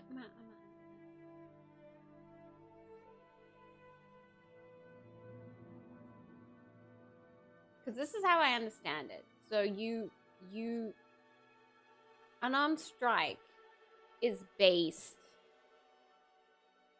doing uni stuff. Not at all. Thank you so much for hanging around. I appreciate it. Yeah, because from what I understand, unarmed strike deals damage based on your size. So if you're small, it's 1d4, and if you're like medium, it's 1d6. No, 1d8. Fuck it, I don't remember. This is how it's gonna be. we're just moving on. Okay, so we got unarmed strike, then we have Talon.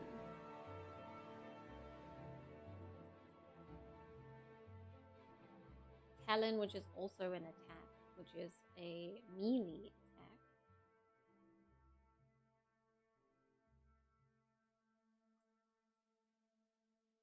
Get out of here. Okay, Talon is also a 1d4. Stop!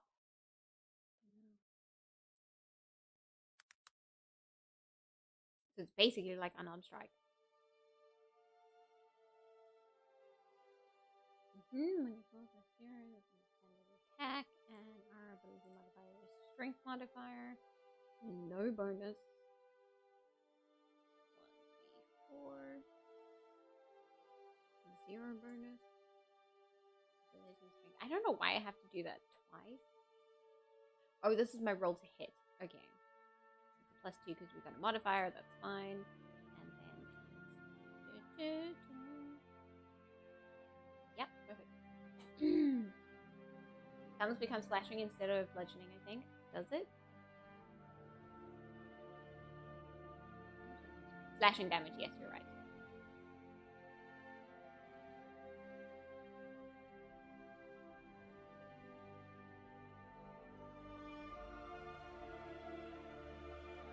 Thank you kindly.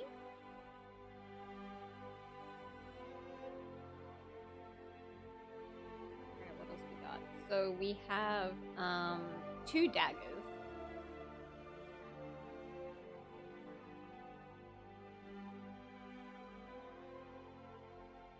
Bonus action, 2 weapon fighting, cunning action, plus hands, reactions, just opportunity attack, and then other, we've got sneak attack. Ooh. What is that? When would that apply? Oh, in your bonus action. Okay. Combat attack, sneak attack. Once per turn, you can deal. Once per turn. Okay, yeah. You can deal an extra 2d6 damage to one creature you hit with an attack with a finesse or ranged weapon if you have an advantage on the attack roll. Oh, so you'd have to get advantage from your DM. Okay, so it encourages things like flanking and that kind of stuff. You don't need advantage on the attack roll if another enemy of the target is within 5 feet of it. That enemy isn't incapacitated and you don't have disadvantage on the attack roll. That's fucking confusing. I don't know what any of that means.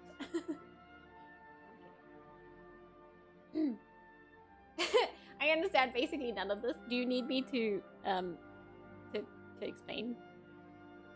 Can you explain what exactly you're doing? Okay, yeah. So we are creating characters today for a one-shot that I'm going to be hosting next week, later this week. I don't have a set date yet. But later this week I'm going to be running a one-shot, and these are 2 characters that chat will be able to control through polls. And so yeah, I'm gonna be playing a game with chat with you guys, which is gonna be awesome. What was this action? This is dagger. I'm gonna go with all the damage. We need 2. That's an attack. I will continue to not understand even if you explain. I think you'll understand. Don't worry. It doesn't even matter because ads are stealing the explanation. Fucking ads, dude. What the hell? What the fuck?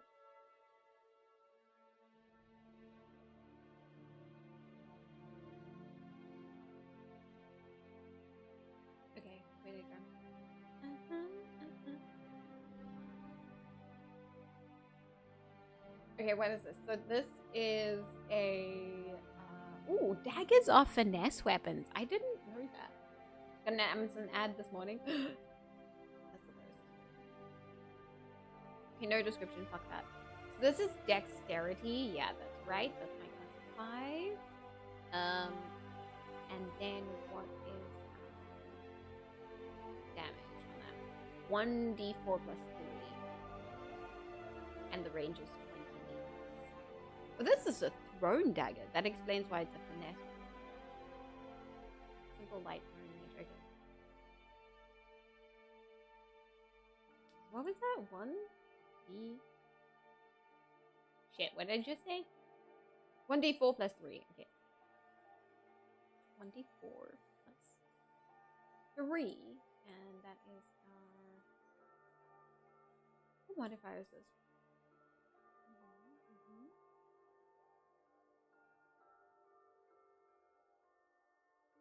Is this? Because it says it's melee, right? Which means that it is strength. It's a strength modifier, right?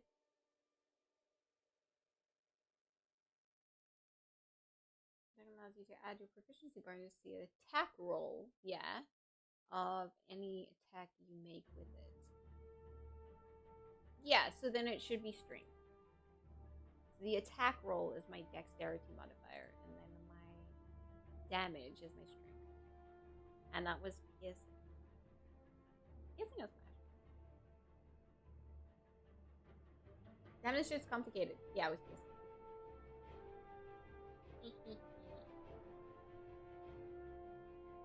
If I add another... No, this is an action to this action. Oh, hey, look at that. That's cool. So I can actually set it as to whether it's a bonus action or a reaction. That's awesome. I like that. Romeo and Juliet avoid the awkward interactions with the in-laws because they ordered. What the fuck? What did I just read? I was like, no, it's because they died. Yeah. No weird interactions with the in-laws because they dead. Hella dead. Add your proficiency bonus plus 2 to this attack. Wait, do I add the proficiency bonus? What did it say? Proficiency with the dagger allows you to add your proficiency bonus to the attack roll for any attack you make. But I don't see it being added. Reach 5 feet, range.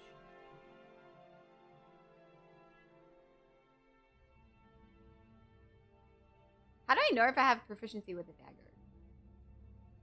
Where's my proficiency? Proficiency in languages? Thieves' tools. Nope. Crossbow? Hand crossbow, longsword, rapier, short sword, simple weapons. Is a dagger a simple weapon? It is! That means I get proficiency on it. Nice.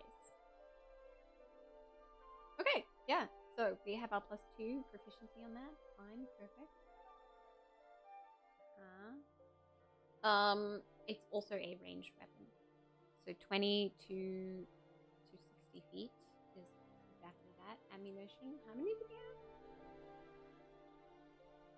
have? I think daggers only have 1 dagger.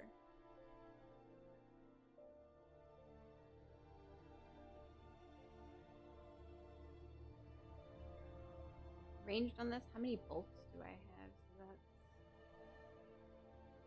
Shit.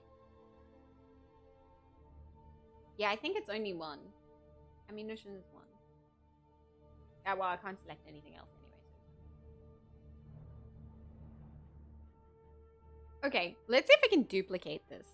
Because... Loki, I would love to. No? Duplicate? No. I have to do it again. That is one thing that irks me a little bit about this, about alchemy, is like duplicating stuff isn't always the easiest thing to do.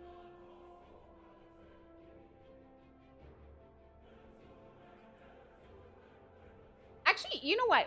You have 2 daggers, but do I really need to have used both of them? Surely I can just reuse them.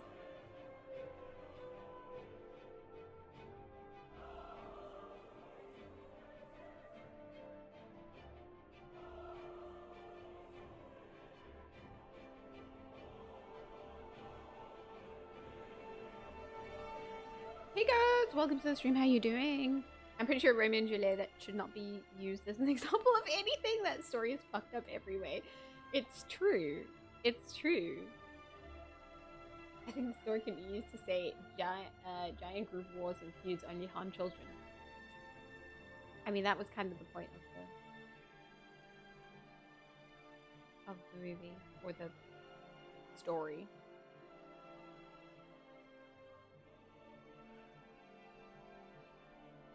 All right, ammunition. How much? Doesn't it says no? It says sorry, goodbye. Okay, 1d6 plus 3. As martial ammunition. I wish they would tell you what, like, how many bolts you had. Cost 75 gold pounds or gold pieces. And also it's ranged and how many bolts. Nobody gives. Okay.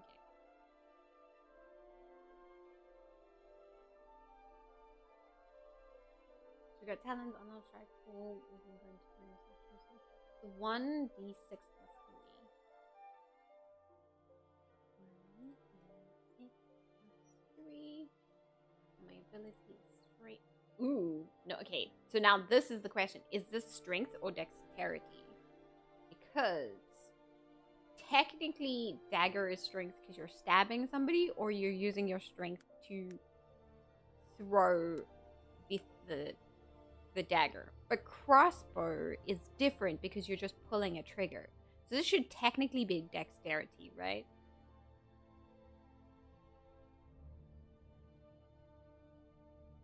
This is the painful thing. It's like it doesn't tell you.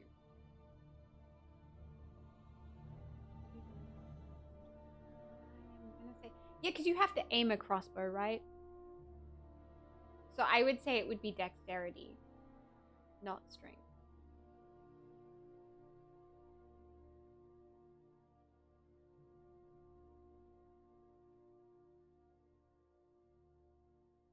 And I think you can choose either or anyway. So. All right, so that seems correct. That's more actions. This is all. God, this takes forever. I wish there was a way to like. I wish it because okay, when you have your spells and your spell slots and that kind of stuff, you. My brain just tweaked. When you add spells to your spell like list, there's actually a list that you can choose from. So it's weird that you have to manually add all your attacks and that kind of stuff. It's actually active in combat.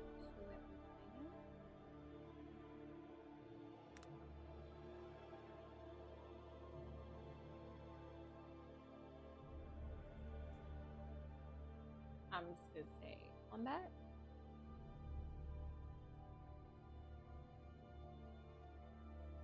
And that would be an attack. And this is a bonus action.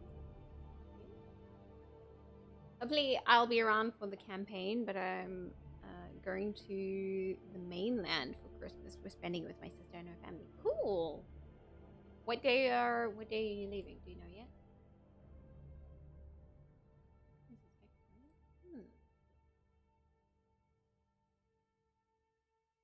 No, we don't need that. Roll hit doesn't make any sense because you would. This is a bonus action, but you're not doing it.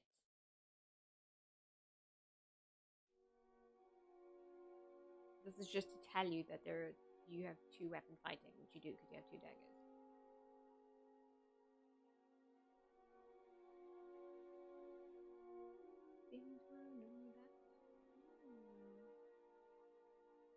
Wait. Wouldn't be a skill check either. Is it a command? Nope. Is it a message? Actually, this makes more sense.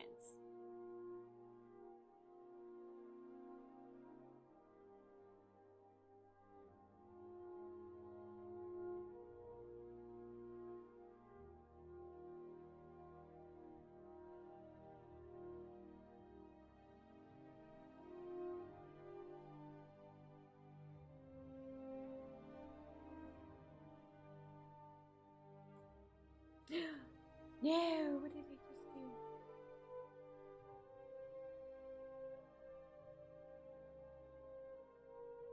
Okay, so there's a couple more actions that I need to add. I'm gonna add this. Man, player characters have so many actions. The 22nd? I think the 22nd is next week.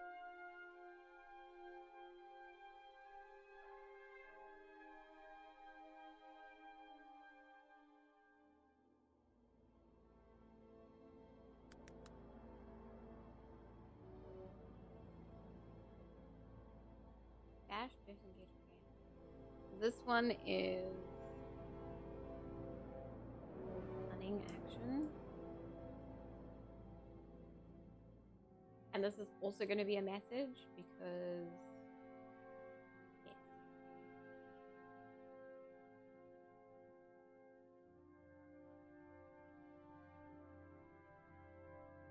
Because you don't actually need to roll to do any of this. This is more just you say that you're going to use this, but I need players to know what they can do.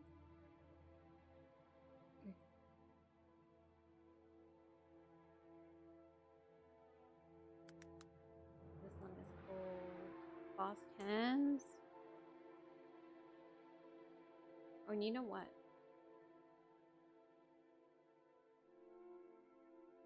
We should actually technically be doing this bonus action.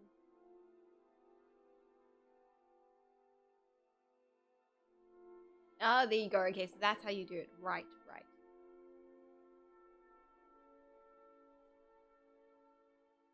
Okay, so that needs to change.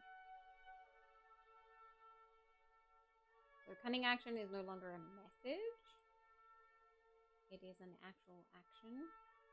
Because I think that you need to know that it's like a bonus action. So remove that, and we will remove our damage. Hit, nope. Perfect. That's a view. Welcome to the stream. How you doing? How's your day going? No sharp hands. Yeah, that's nice. How are you? I ordered 2 books today. I hope they don't arrive while I'm gone. What books did you get?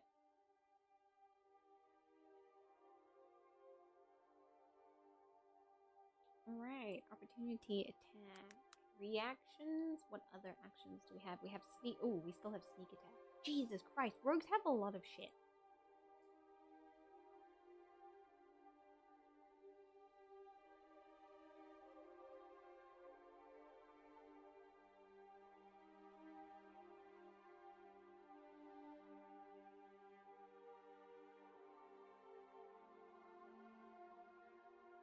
Books 5 and 6 in the Murderbot Diaries? What is that? I need to understand. I do not understand. Okay, sneak attack.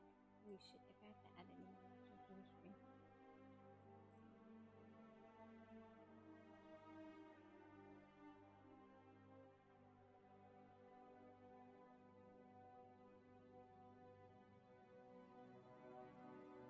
Sneak attack. Once per turn, you can blah blah blah blah. That's perfect. And then we have 0 DC. You just do an extra 2d6 damage.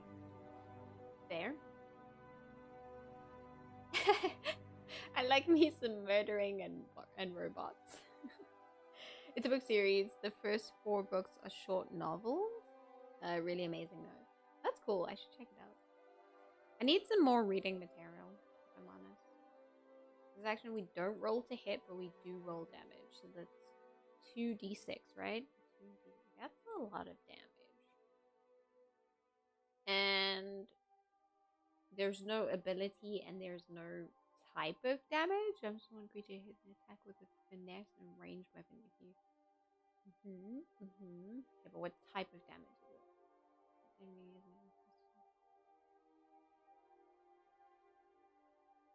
So if it's a ranged weapon, I'm gonna say it's piercing damage. 100% worth the read, probably worth multiple reads. They won multiple awards and stuff, and though they're very short, the first four, I love the crap out of them.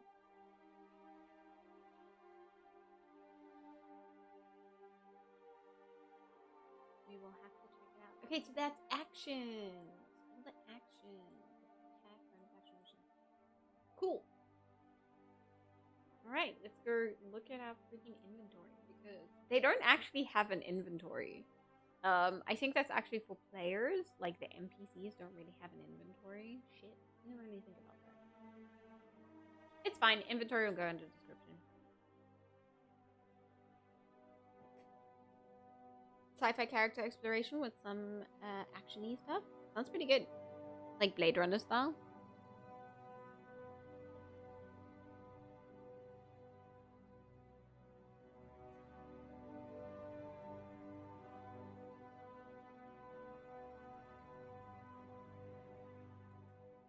I'm just gonna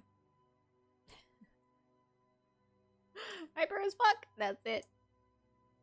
I'll add to that. Great.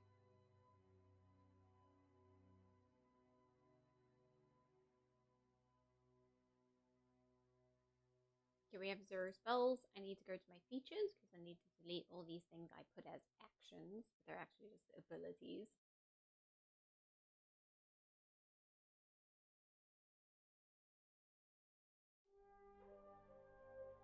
Alright. So, we double check, then we save.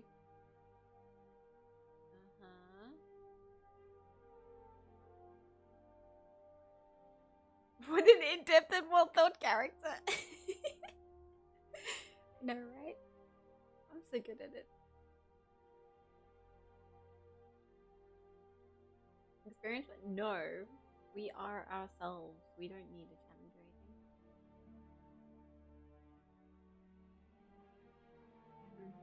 Alright, okay, that all looks good. Yes.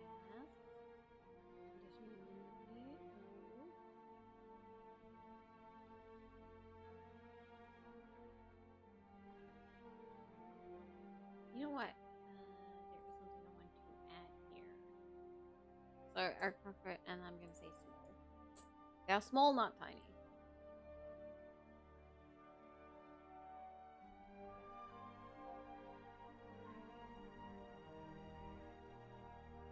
Okay, do we have all of our actions? Strike, talent, sneak attack,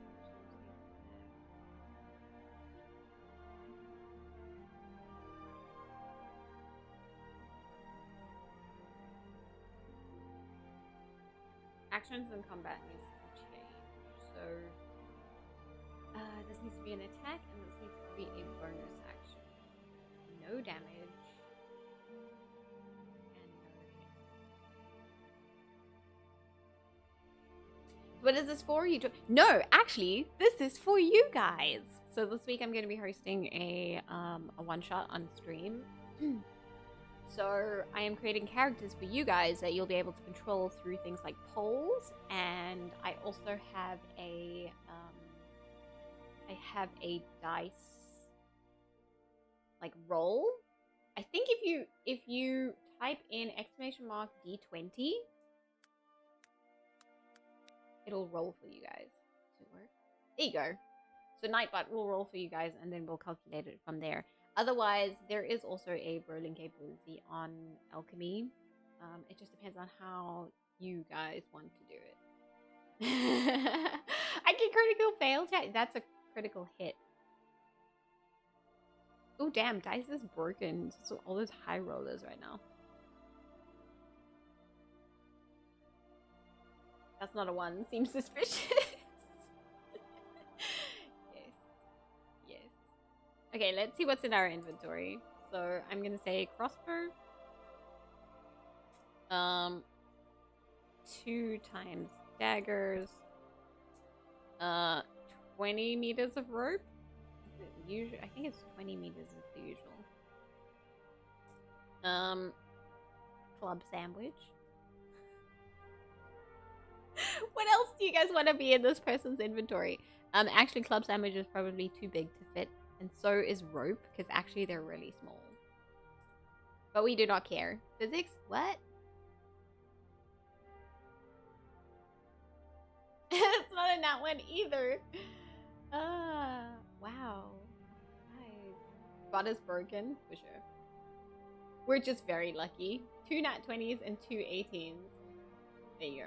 I don't know. Sometimes luck is weird like that. It's strange because it shouldn't have any favor. Like I didn't program the thing to have favor over numbers or anything like that. It's literally luck of the draw.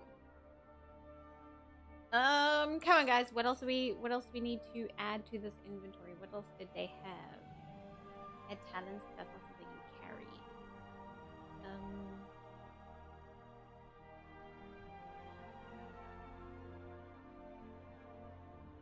What else do we need for an adventure? A single digit, that's more like it.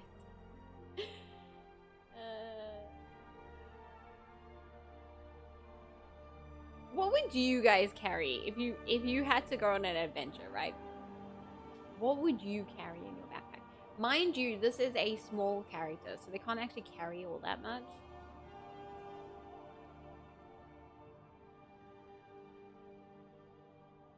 Crossbow, got 2 daggers. Rope is always a thing, like forever. Oh, you know what? He's a thief. So thieves' tools.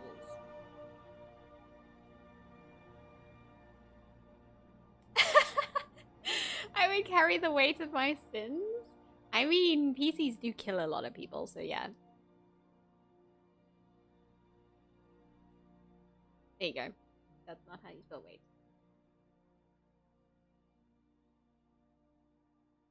We'll make this an item. I don't know what it does yet, but we'll make it. Or hoops for entertainment. Oh, that's what you got the rope for. I mean, are they a good adventurer? I mean, yes. I would imagine they are.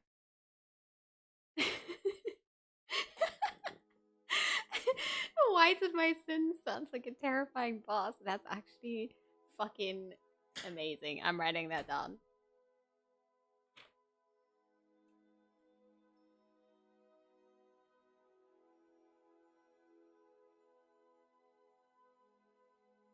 We love those puns.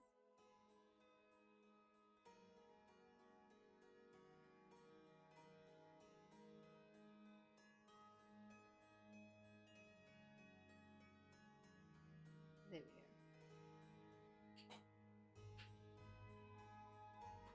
go. I'm gonna say everybody has like 20 starting gold. That should be enough, I think. Wait, shit. Potions? Healing potions are like 50 gold pieces. So it's not gonna be enough. I'll say you don't, to make it a not so unfair advantage, we will make it 120 gold pieces. Considering this is a rogue. Okay, so let's do this. Because rogues usually A, steal everybody's money, and B, hoard money. For some fucking reason. They're like dragons. So I would say they would have more than the Minotaur, because the Minotaur is kind of like more worldly, I guess. He's going to spend a lot of money on things like paper and ink to write his poetry. So say they probably have the equivalent of 150 gold pieces.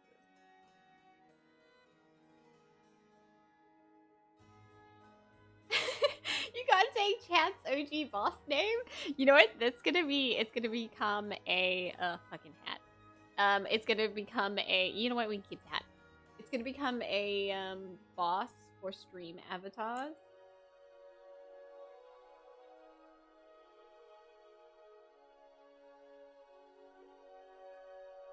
Also, you can't put a price on ideas, okay? For real though, snacks, rope, some kind of whistle, a book or two, something to see. What? It sounds like you... How how do you put that? Like snacks, rope, some kind of whistle. It sounds like you're going to some kind of like kink festival or something. A book or two, something to sleep on, yeah. Definitely a keepsake from home. Yeah, exactly. White, the white of your sins. It's an item from their home.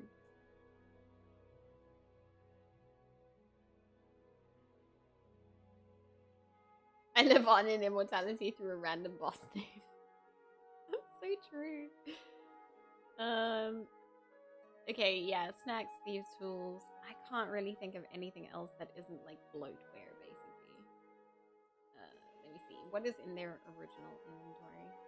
Kingfest Adventure, basically the same thing. Right? That's so true. Alright, what do they got in their inventory? Clothes? Common clothes? Okay, okay. Crowbar, hammer, rations for 1 day, rope, a tinderbox, a torch, and a water skin. Okay. You know what? We can add, because it doesn't matter how short your adventure, you always need a water skin. And I will say a crowbar.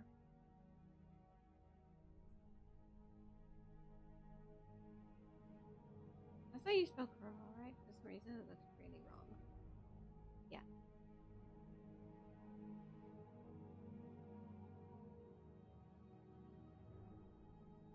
Honestly, I'd take a comfortable pillow. I mean, he's small. And also he's a bird, so his comfortable pillow is like a nest in a tree, basically. Or probably sitting in a tree. How do birds sleep? The item should be a magical book that they stole that shows people says, oh, yes! And it's like, but like the book's sentient.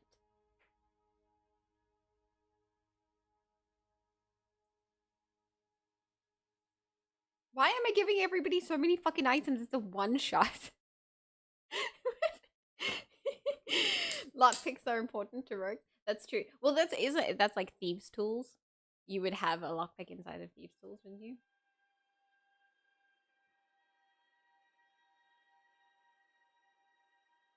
So when the boss is defeated, Cordina's gonna ban you. Yeah.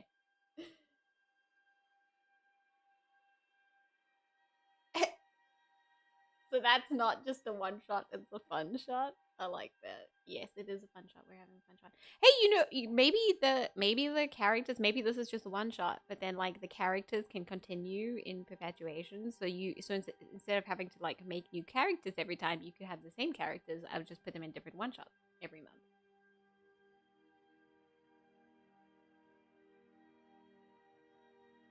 If it's sentient, it's defo sarcastic with how much it knows. That, oh yeah, like it's a book that tells you people's sins, but then the sins are like dumb shit. Like, I don't know, one time I wrote on my best friend's like homework book or something stupid like that. Like dumb shit.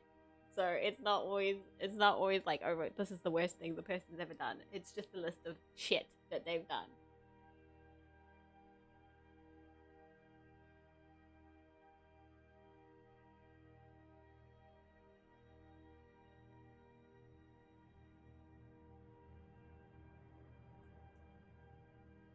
They smell sentient. Yeah, like that? No? Yeah.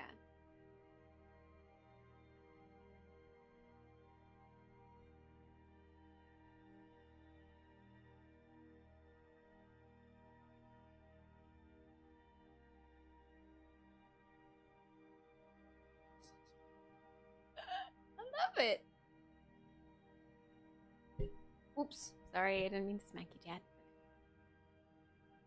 The one shot is just for us, chat, to make the characters alive. Yeah, exactly. And then you guys can continue, like, playing them for the rest of... I don't know. Maybe we'll just... I'll write a campaign. You know what? That's it. I'll write a campaign. We'll put it inside of the world of the Children of Darkness. I can see just egging people on to commit crimes because it gets more powerful the more sins it records. Go on, take their coin. Nobody will ever know. Yes! That's perfect! Because he's a rogue. And then it will like it'll basically every time he opens it up, it's like you'd have to. I know exactly how we can do it. Okay, so it's gonna work like this. So every time the rogue opens it up in order to read other people's sins, he'll have to make a constitution saving throw, otherwise he will do something bad, and then it'll be added to like the list of shit that he's done in the book. That could be cool. Okay, maybe not for the one shot because that's gonna make things really complicated. So it'll be very bland and basic now, but it's traumatized. Yes, it's like a dumb thing and then a concerning thing because it's a lost touch with what a sin even is anymore. Yeah, exactly. I love that. Let's go away. I'm trying to be clever. Now back. Welcome back. Welcome back. I love that as an item. Holy shit. Wait. I want to flesh this out a little bit more because I really like this as an item. Ooh, yeah. All right. So, white of my sins is a sentient book that lists the sins of people.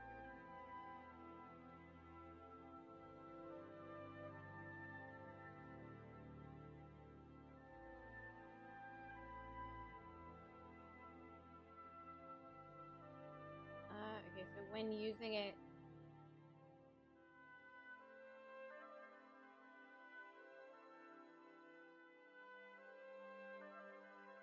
make a con save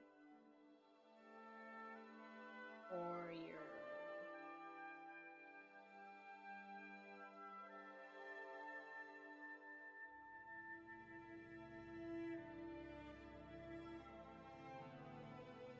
Okay, we'll have to work on that because I can see the flaws in that a little bit. I would say on average it gives you the flaws or like the sins of people, their most recent sins. So it's really good for like detecting lies and that kind of stuff because it would see lying as a sin. And so you would be able to detect like whether somebody has killed somebody or they lied or something like that. But then if you wanted a more accurate, like the most evil thing that that person has ever done, then you would roll Constitution and have to do something bad potentially to get like accurate information, if that makes sense. It could also be like non-objective sins, but whatever the person thinks is a sin. Yeah, that's what I'm thinking as well. If the book speaks, it should have a Scottish accent. If it writes, the writing is Scottish accent. I like that. Has Scottish accent. Hello. So for a psychopath mass murderer, it only has got to write to mother on her 40th birthday. Yes! Yes, exactly. Oh my god, I like that. So, objective.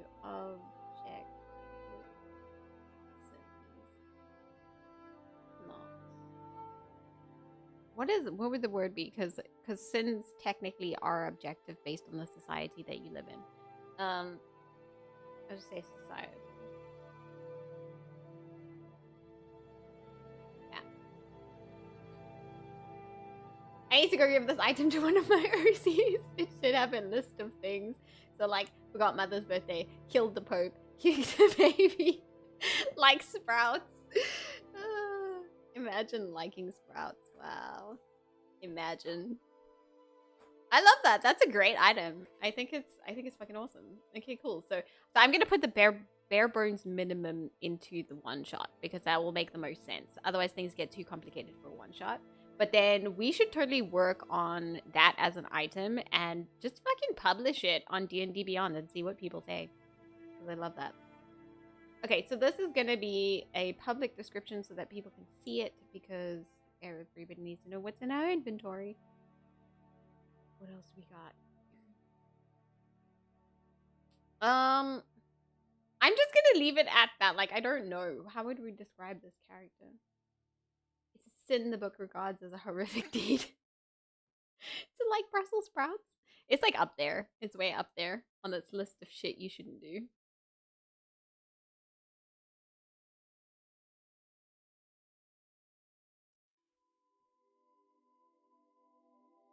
Okay, this is our first character, Aster.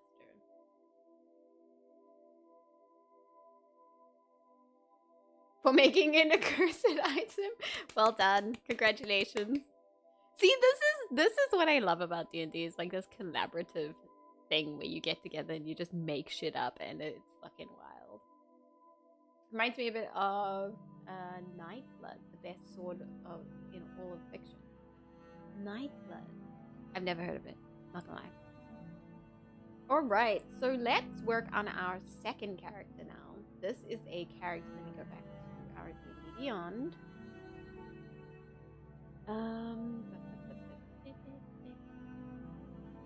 Hey.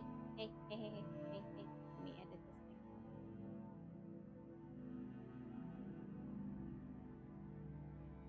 Takes so long to load. Okay, I'm going to do this. Why did it? Oh, it became so small. I minimized my page. That's no.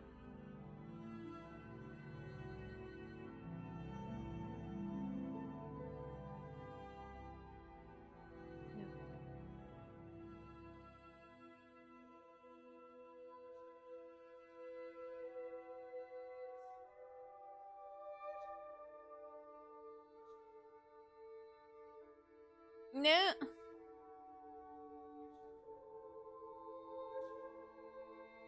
There we go. This is better. We can see now.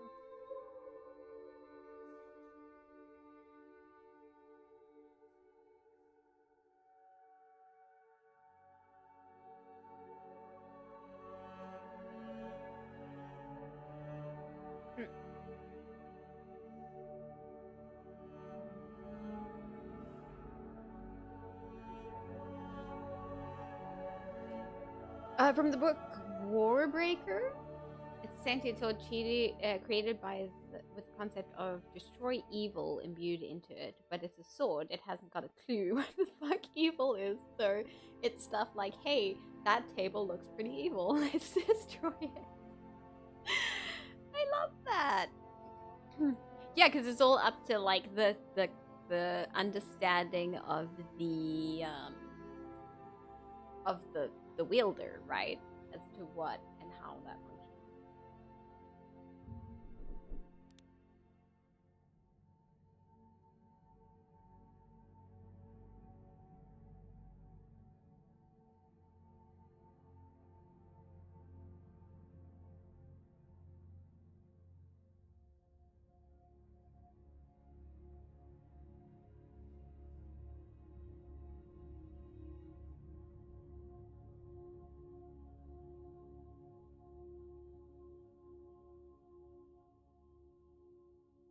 Nice.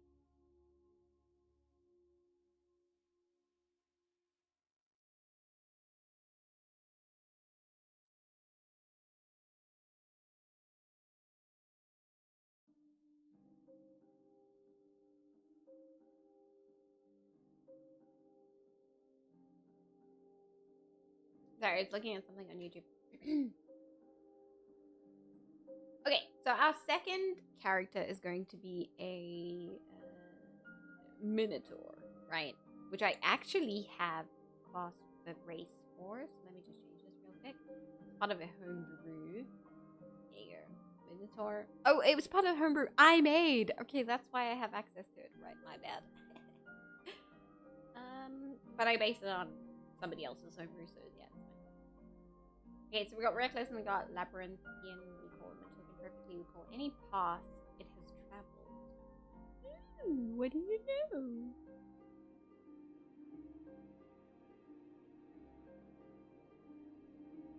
Minotaur moves at least 10 feet straight towards the target and then hits it with a gore attack.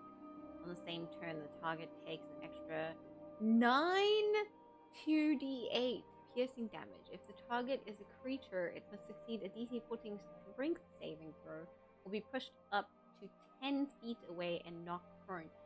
Holy shit balls. When did I write that? Damn, I want it. That's a lot.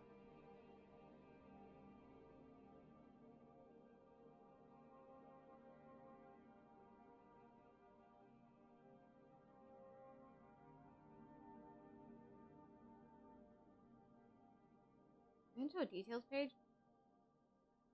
Man, I knew I didn't make this. Did I? I did make this.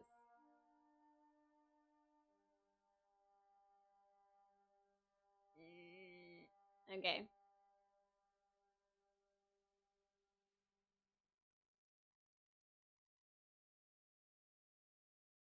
Yeah. I made this a long time ago, by the way, because I wanted to play. So, okay, they're not gonna be not rude. No, I'm pretty sure I made that.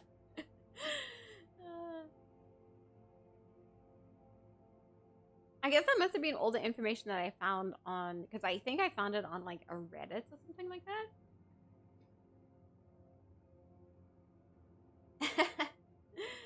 Hellman, welcome to the stream. How are you doing? Why are you drop kicking my door? But thank you. I am having a lovely day. How are you doing? So what were we gonna say? We were gonna say, okay, so they're going to be a bod, like a not horny bod. So that's perfect. Could also fuck your door. My door is really thick. I have double doors. We have double doors in this mansion. So yeah, good luck getting into the cultist mansion. Okay, hit points. We're at first level. We are third level characters. What did the door do? I don't know. The door protects us. Bod 8 with 6 proficiencies. Ooh, what do you mean what? Ah, okay, yeah, I remember now. So these are proficiencies in dumb shit, like musical instruments. I'm gonna say... Do they have to be instruments though? See, that's the thing. Is like, how come you can have a bard that is like a poet or something like that, but then all they do is play an instrument? Like, can't I have something different? Can't you put like pen and paper? What if I want brushes? Anything. If you want to make a dope item for a bard, yes, please share it. I would love to see it. He should be, yes, he should be good at knitting. I like that. Can we do that? What if I don't choose musical instrument? You know what? Actually, it doesn't matter right now because we're gonna put this into alchemy anyway, and alchemy doesn't give two shits about musical instruments. So we're gonna make him good at poetry and knitting. Dope item incoming. I'm down. To me. Okay, so what are we gonna do? Animal handling, arcana, athletics seems like a good one. History, insight, intimidation. You know, he's a minotaur. He has to be intimidating.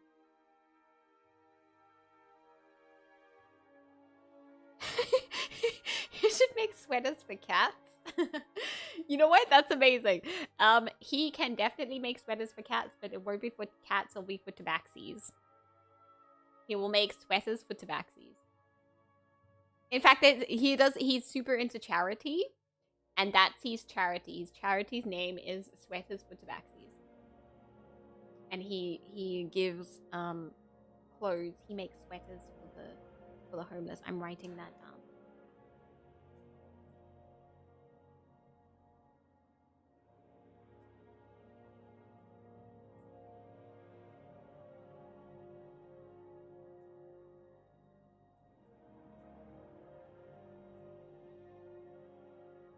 I think that's how you spell tabaxis.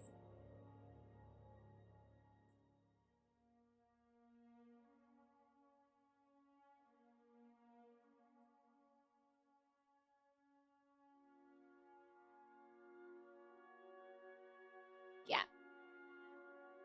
Got it. I love him already. We need a name. I need a name for this character.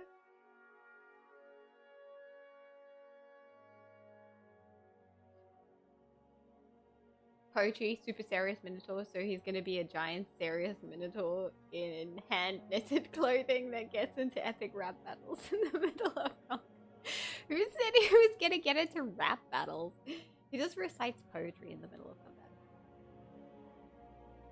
Actually, you know what? Fuck it. Since you guys are controlling these characters, I'm not even going to like second guess it. You want him to rap? He will rap.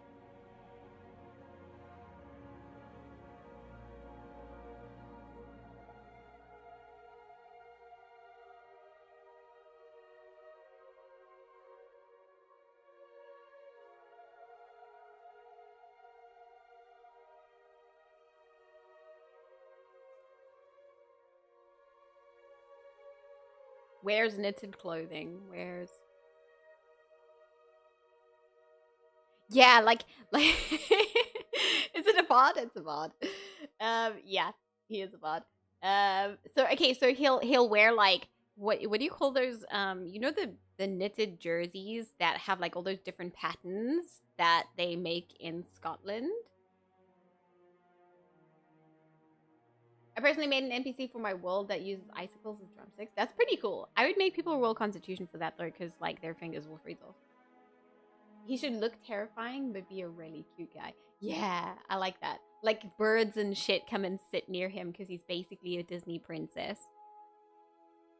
I'm gonna say he has really good animal handling.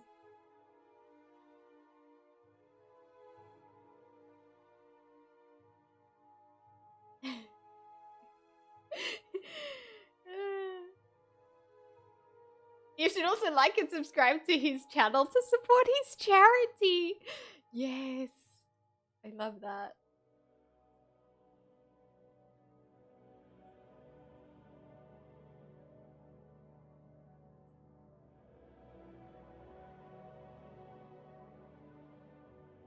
Just for the flavor lols. If he's not wearing his own beanie with the cute fuzzy bubbles hanging off it, I'm gonna be very disappointed. These are just ideas, by the way, okay? This is not beanie with bubbles. Wait, how do you spell bubbles?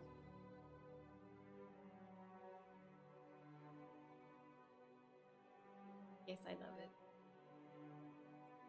So many ideas. Oh my god, I'm gonna put this on Twitter. People are just gonna be like, what the actual fuck did you do on stream? I think combat poetry, I go to rap. Can't help it. I'm gonna say, you know what? Raps during, but you guys are gonna have to impress me, right? So like he will get advantage if he raps during battle, and it's good. For advantage. There you go. But yeah, the magical item is an electrical guitar that the longer you play it, the more damage you can do, but it takes an action to keep the solo going, and it does need concentration, otherwise it'll just go off. Hey, that's pretty cool, actually. I like that. Fiddle instead of P. Diddy. P. Fiddly instead of P. Diddy. I love that. That's so cool. Name him something like Kiev or George. Why? I mean, George actually isn't a bad idea. I like the idea of George. Call him Jeremy. What P-horns? Jeremiah P-horns. You know what? I like that. Jeremiah, for some reason. I'm just like, yes. This is. You know, he's really the more we work on him, the more he is sounding like a hipster. I'm just putting it out there. He's a little hipster. Oh, sorry, you guys can't see me typing bullshit. Give me a second. Let me just do that. Now you can see all the bullshit that I wrote.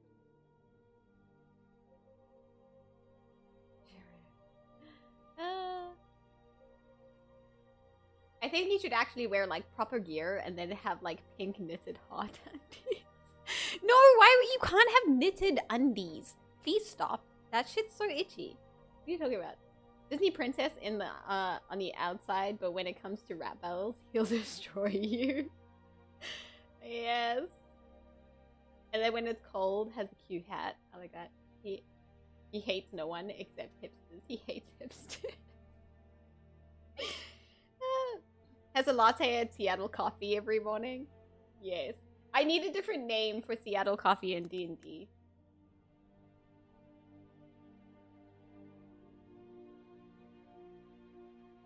is a bit of a hipster. No, you know what? It won't be Seattle coffee. It'll be Black Magic coffee because we appreciate our Black Magic coffee around here. How do I spell hipster? Space Pole coffee? I don't. Wait, what is Space Needle coffee? Use the cold coffee. Yeah, exactly. We'll use Black Magic coffee because a Minotaur would be fine with knitted undies. Actually, you know what? That's true because they're hairy. I get it. I get it.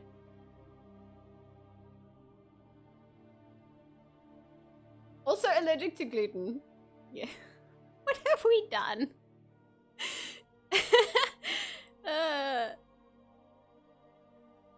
Also allergic to gluten, yes. Okay. No, wait, that's glutton.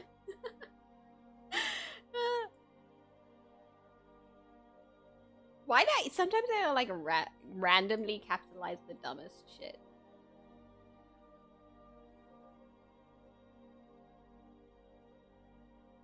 Good so far, I say.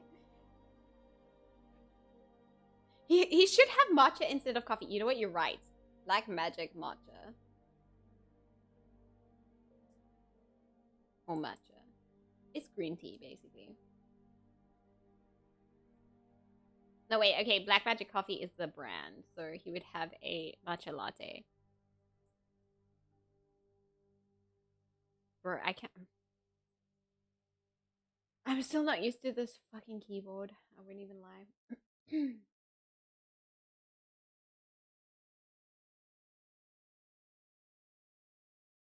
Space Needle is in Seattle, really?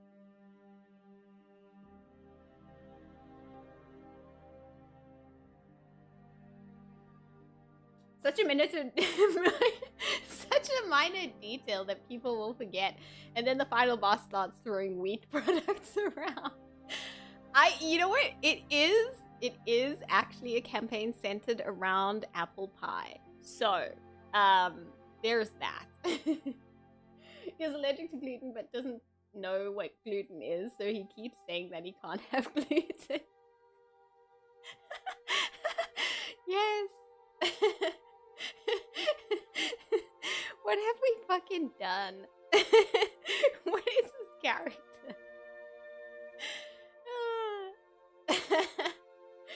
I love it so much. I love him.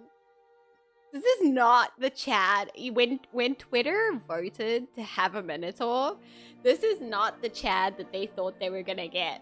But this is the Chad that they deserve.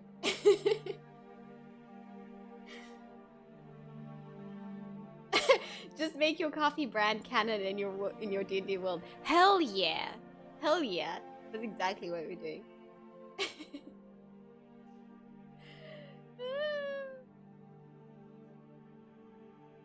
Optimus Road, welcome to the stream. How are you doing? Are you?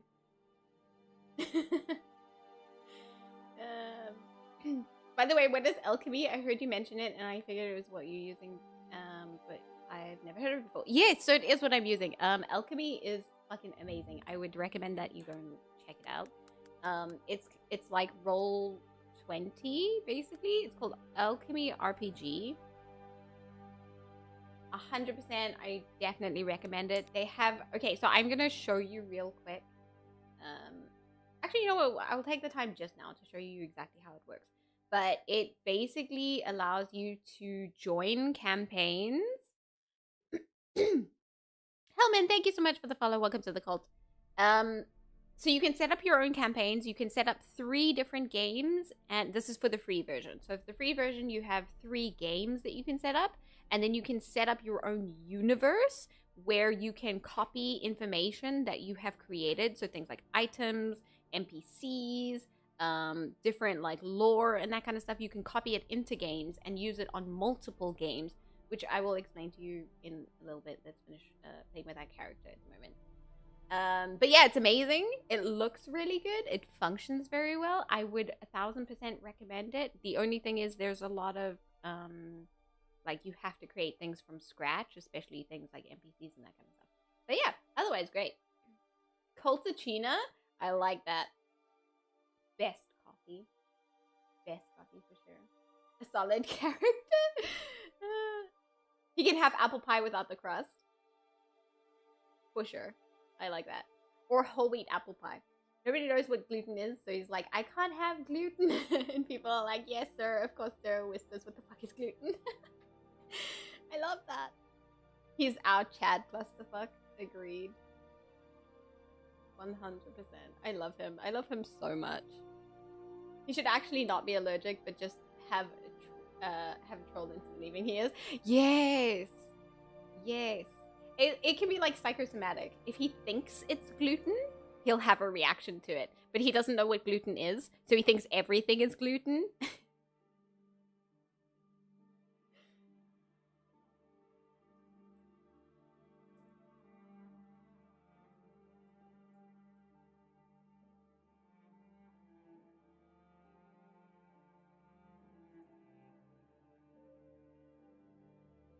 Yes, I love it. He's one of those people. Okay, literally we have 0 stats, but we know everything about this man. No one will know what the P stands for. That's true. What does the P stand for? P stands for pretty boy. You know what? I like it. Wait, how do you spell?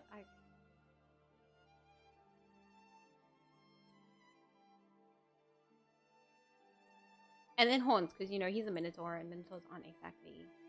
What are they? They're large. They're large, not huge. He's technically humanoid, or would he be a beast? Oh, he might even be a monstrosity. Actually, now that I think about it. Definitely not Fae, I don't think. We'll go for humanoid just for the purposes of, well, this. So what I'm gonna say, he is probably, now that we have like a more fleshed out kind of character, I would say he's probably lawful good or neutral good. I don't know, what do you guys think? Minotaur's kind of medium to large. I'm gonna make him large because I want that contrast between like the small human and the large, well, the small character and the large character, which I think is pretty cool. Yeah, I think it would be a humanoid for sure. Neutral good, do you think so?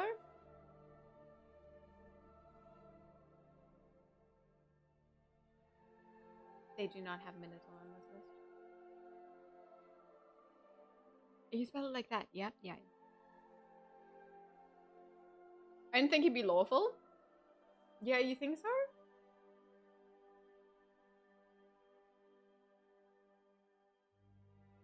Yeah, I'm pretty sure our proficiency bonus is. Oh, we didn't even choose our proficiency. I forgot we were doing that. My bad.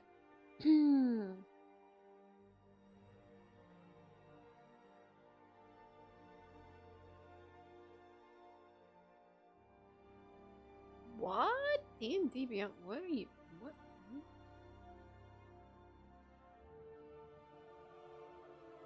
For some reason, it's not loading my thing. Wait. Okay, map maker. Ah, there we go. That's fine. Weird. He's definitely lawful evil. that would make so much sense. I don't think he'd be lawful. I think you're right. If he's gonna be a little bit of a hipster, he's obviously like outside of the norm of society in most senses. Like he's just doing his own thing. Thank you. I was actually about. But thank you for reminding me. Is confused good a viable alignment option? Yes. Yes, and I love that. Let's do that. We're gonna call him. He's confused good.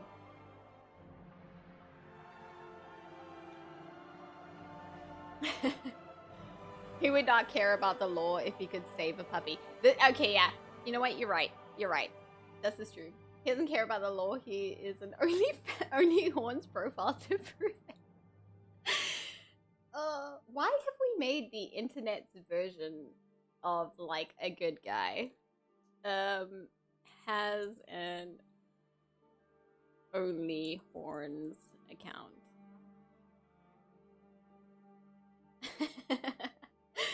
Redback, welcome to the stream. How are you doing? And you got an out again back in 40 seconds. See you in a bit. No, he's right. Horns. Yeah, yeah. Only Horns. That's how it is. Yeah, he'll take you know what he does? He goes to like the local artists and then he gets them to paint his horns. Like not physically paint them, but paint like a picture of them. And then he has them delivered to people who subscribe to his newsletter.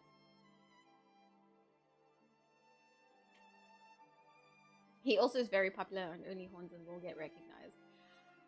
Yes.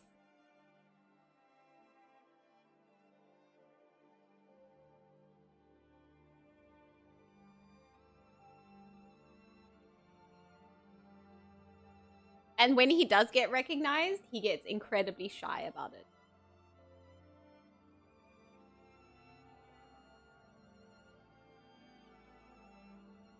Okay, I can see how this is gonna go. Like, you guys are just gonna... You're never gonna make it to the apple pie place.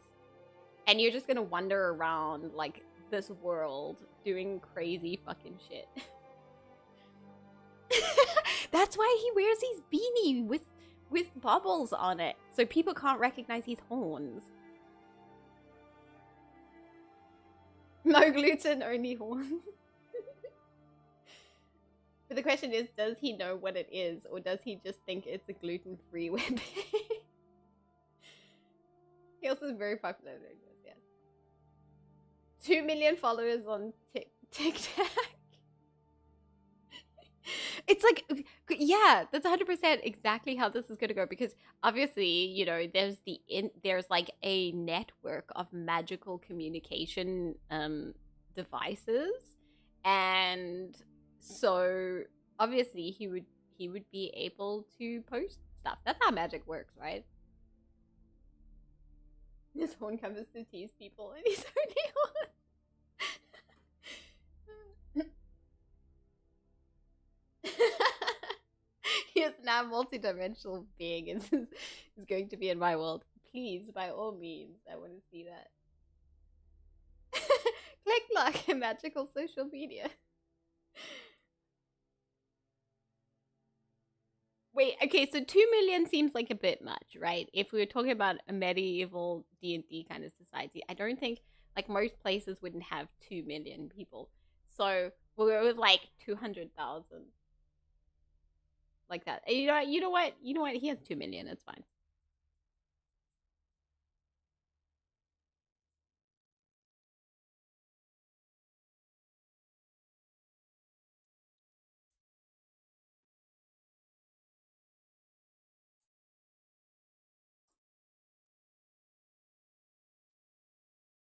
How the fuck? How did we do this? This is just amazing. Depends on the world population. I mean, there's 8 billion people on Earth. Yeah, that's true. We need another Early Horns NPC. We meet in the one shot, just saying. Okay, I'll have to make one. A vampire, but on OnlyFans. Yeah, they're like rivals or something stupid. Because they both dominate each other, like the different OnlyFans pages. Dragon Ball. Yes! You know what? 100%. That's exactly what we're gonna do. So there's a tiefling VTuber called Melissa, and she, like, her thing with her audience is that they like her tail, and the bigger her tail is, the better.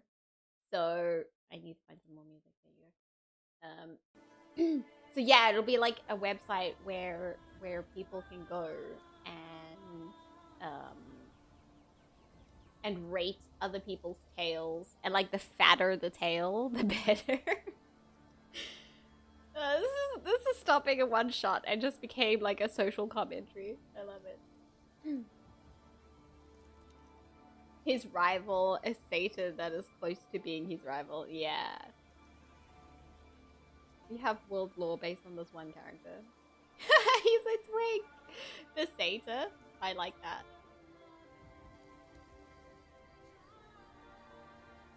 Okay, these are all, I need to actually write this stuff down, otherwise I'm going to forget it.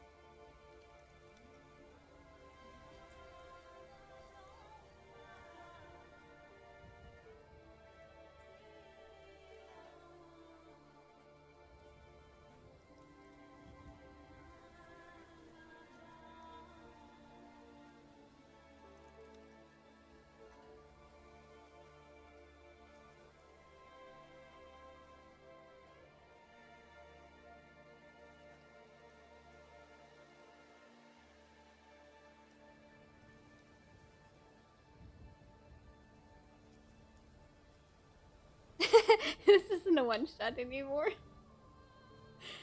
This is a one-shot in a reusable world. That's so true. That is so true.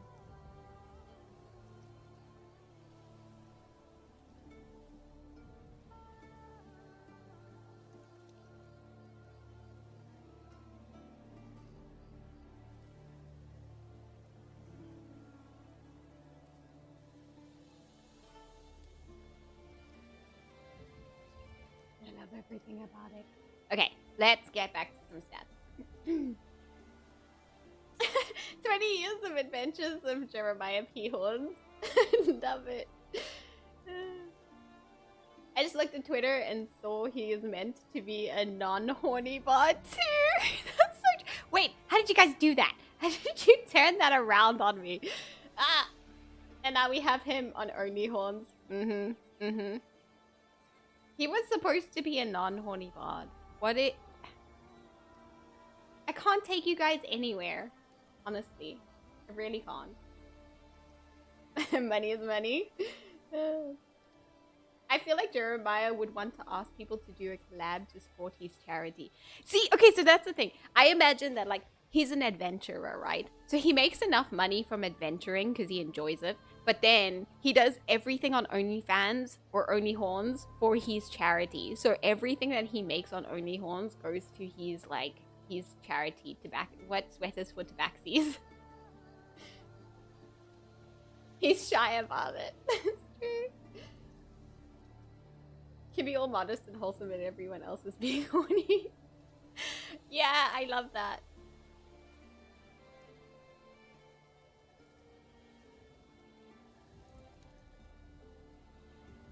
You know what? I just realized we basically made the D&D version of Markiplier. He isn't horny, but he is sexy. And because he is a bard, people think he is horny. I mean, technically he has horns. He is horny.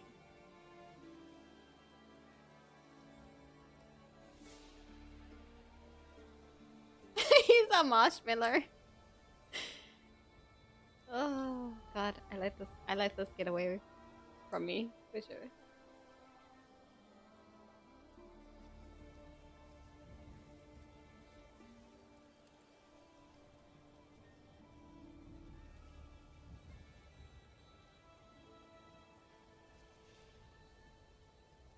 Okay, there we go. Wow, we have a whole list. Okay, we were supposed to be doing stats, guys. Stats. And now we're just writing a bunch of shit. And he's just blushing when he gets hit on, yeah.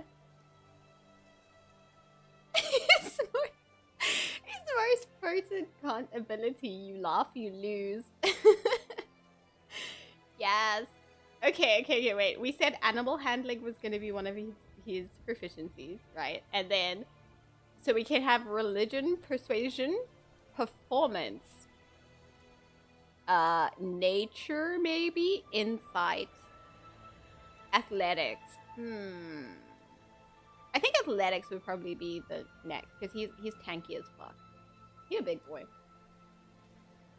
Horn fetish? You don't know what that is? OnlyHorns is a website for minotaurs to practice a custom of telling stories via painting our horns. Yes. Okay, we will change intimidation. Yeah, because he's actually, now that we've spoken about it, he's actually not that intimidating. Like, he is intimidating, but he's not. So we're gonna put it under performance. Oh no, wait, but our little rogue character also has performance. So I'm gonna say, now we're gonna make an intimidation again. Just because. Bard College. What if I... Actually, College of Lore makes so much sense in this case.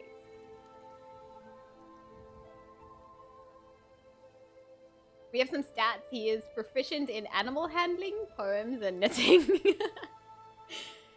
He needs to look good for his only horn. He's intimidating because he has a large following. You know what? That's so fucking true. Expertise. What expertise we got? Animal handling, athletics, intimidation, investigation, or survival. I'm gonna say animal handling because he likes to look after animals, and I'll say athletics. Dr. Sater, welcome to the stream. How are you doing? Thank you so much for that follow. Welcome to the cult. I just show my horns up. No College of Glamour. He's sexy without meaning it. And we will, okay, we'll make up a college. Right. Bonus proficiencies.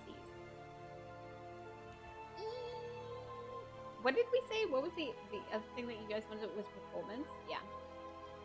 So performance, probably persuasion, because he is he's got a lot of people following him. So he's a pretty persuasive person. Like he's charming. Or no, he's not charming. He's charming in the same way that what's that guy's name? Remember when Among Us was a very popular thing? Sykkuno. So I don't know if you guys have ever heard of Sykkuno. He's a streamer, but he is like the most, at least for me, he's a pretty bland person. But everybody loves him because he's like super innocent and he blushes all the time and he's like embarrassed and stuff like that. People fucking love that. So I'm gonna say persuasion for sure, and probably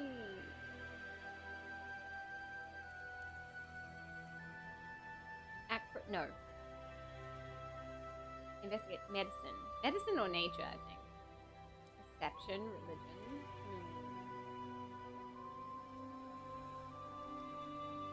Yeah, I'm gonna go with nature.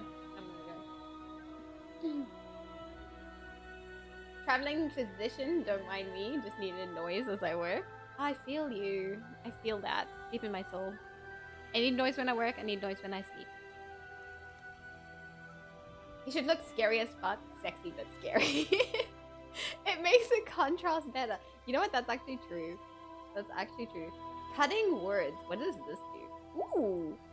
At 3rd level, you learn how to use your wit to distract, confuse, or otherwise sap the confidence and competence of others. When a creature that you can see within 60 feet of you makes an attack roll, an ability check, or a damage roll, you can use your reaction to extend one of your uses of Bardic Inspiration, rolling Bardic Inspiration die and subtracting the number rolled from the creature's roll.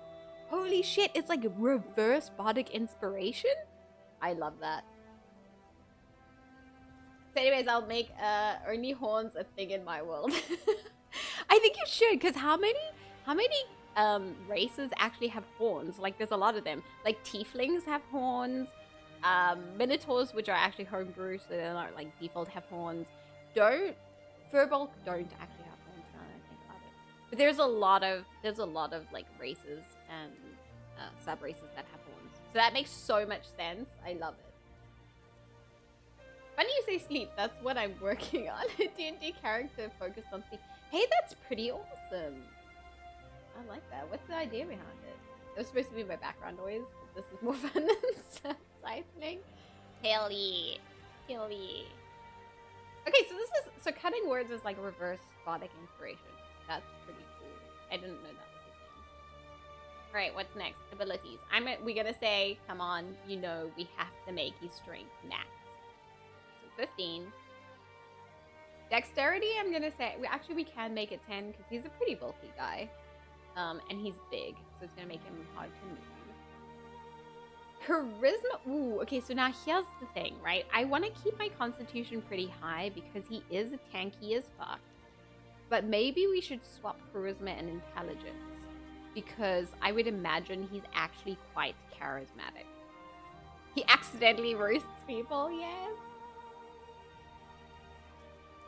At this point, I think we could have a whole series of him on Netflix. Yes. Is in talks about having a show on Netflix. Yes.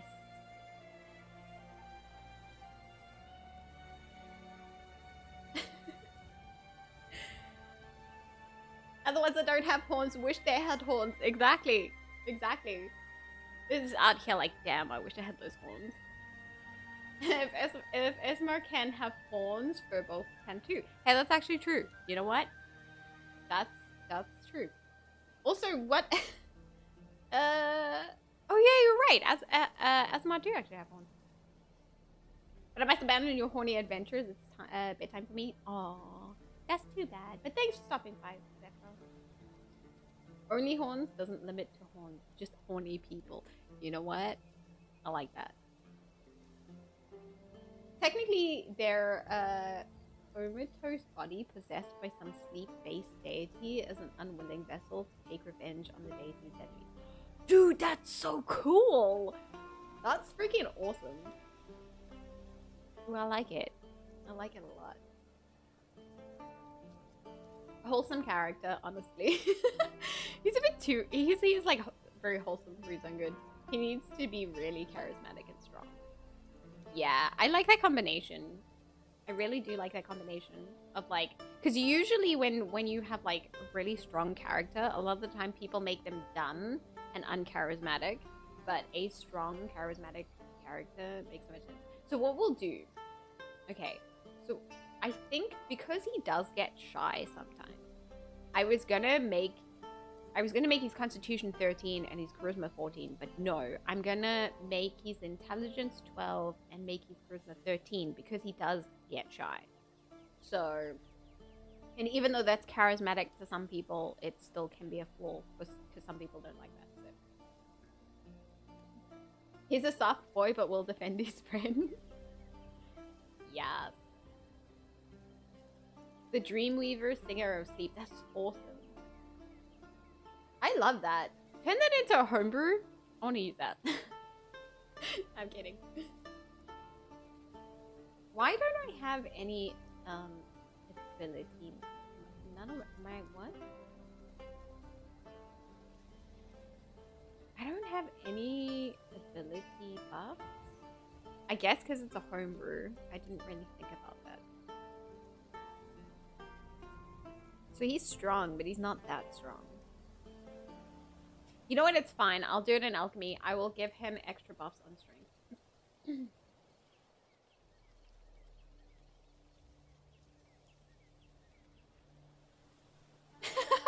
Next one shot Chronicles of Hipsterella featuring Jeremiah P. Horn. He's a himbo with a little brain. No shame. He's not. He's our good boy.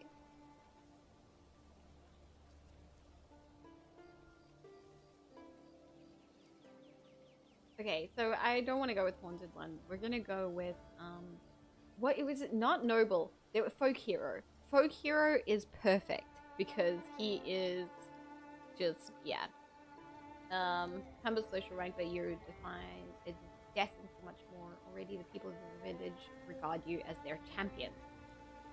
And destiny calls you to stand against the tyrants and monsters that threat the common folk everywhere. Yeah, people who have really bad only horns and who don't like to dress to Daxies. Reminds me of the Sandman. I was actually about to say the same thing.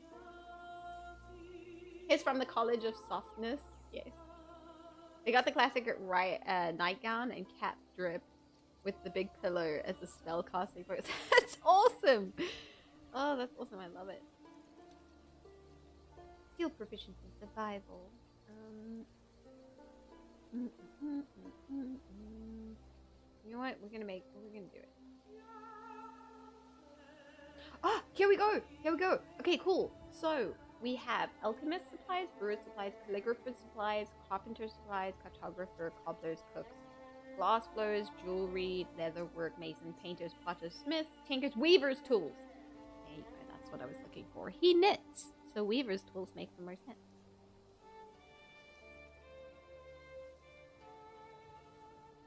Will he get art for him? Maybe. I might make some art for him. Can't wait to spam cast, sleep, and be a total pacifist. Just let everybody else murder them. I love that. Dude, that's what a good support does. Just put everybody to sleep. If you want, I can do a hero forge for him. Yeah, absolutely. If you want to, go for it. I am down. Let's see. Rustic hospitality. Since you come from the ranks of a common folk, you fit in among them easily. You can find a place to hide, rest, or recuperate among other commoners, unless you have shown yourself to be a danger to them. Cool. Yeah, I like this. This fits into his like only horns thing and people recognizing him, and then like them just giving him shit. This is Markiplier 100%.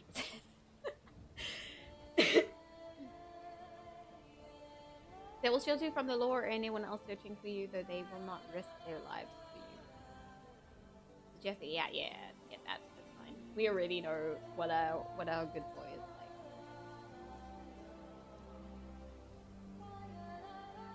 He's a really interesting list in the White of Sins. Yes, I want to see that. I want to see the 2-car Aster like used in the games. Jeremiah.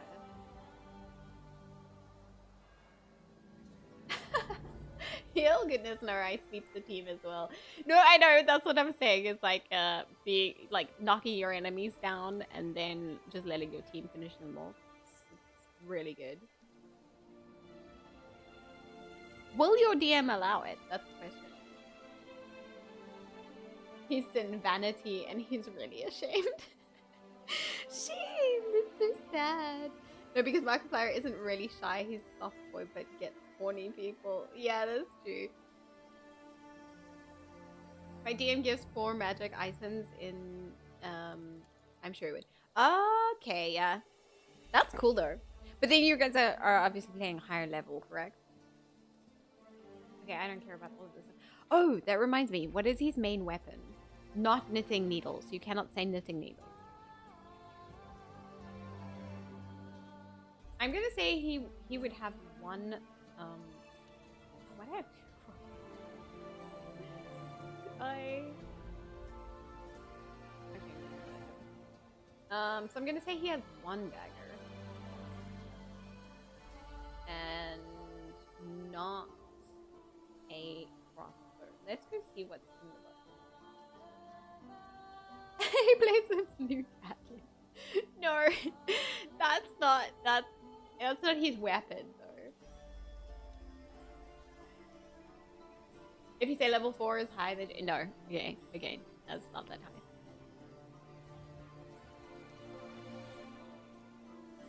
But I mean, if you guys are having fun, that's yeah. Got a teen grounded, confused somebody's sexuality, gave 400 people new horn fetish. Yes. Yes. Oh, I've a couple of that.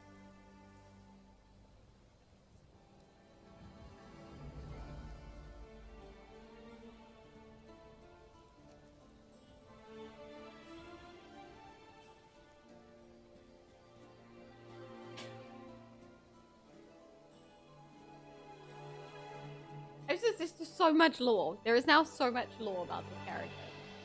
Okay, so I think, oh, right. One more thing before we can actually go back to alchemy and start writing some more shit about this character. We need to give him A, armor, and B, I'm gonna say, I don't know, what do you guys think? Like studded leather armor? That would make sense. Like studded leather armor with a knitted bobble hat. And he probably wears like knitted socks too.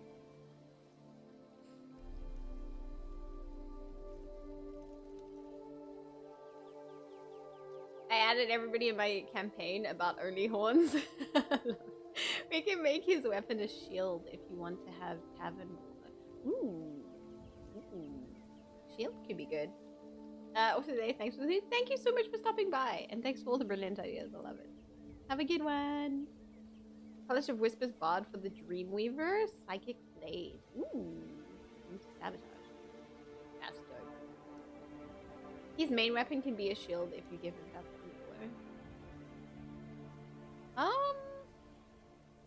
I'm gonna say, okay, you know what? I'm gonna give him studded leather.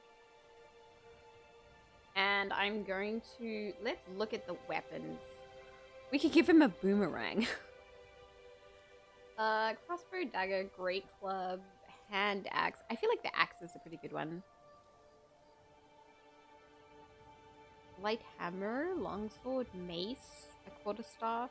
He's a bard. Short bow. You know what? I'm gonna say like sickle is my favorite thing to give my characters, but we not do that. Shield bash everybody one by accident. I don't know. Shield just doesn't really make sense to these characters. I'm gonna say.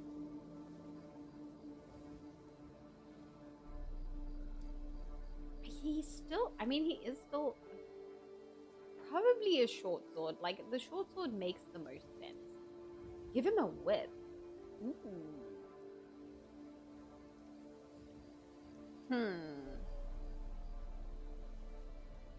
It is unconventional. Works for many reasons. Yeah. I mean, does he like it? No, he doesn't really like hurting people. Well, that's the thing. He doesn't like to hurt people, but he sees hurting people as a way to stop bad people from hurting good people, if that makes sense. So he's like very in this headspace of he wants to protect people. And so he is willing to do what it takes in order to protect the innocent. Good defense is the best offensive. I do like the idea of the whip though. No hurt, only protect. Yeah. Dream for him and he shall answer thy call. Dream of him and terror shall befall. Oh, I like that. I'm really enjoying this character that you have. So, okay, where is whip? I know whip exists because I've used it before. No? Okay, so I'm gonna use the same stats as... Actually, I'm pretty sure I could find a homebrew. I say give him a shield and whip because I have a homebrew rule that allows you to grapple people with the whip. So that's the thing, is I want that type of homebrew because I know that whips and grappling are definitely. But also you have to remember this is only a level 3, so I don't think giving him a shield is going to be... Like, he's just going to be super tanked. Like, way too tanked. So let's do the whip thing, because I like it.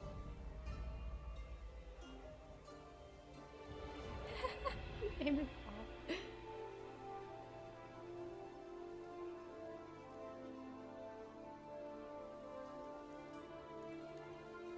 Okay, goodbye, map maker. Look at all this shit. Look at how much we have written here. And this isn't even all the lore. Like, I left out a bunch of stuff.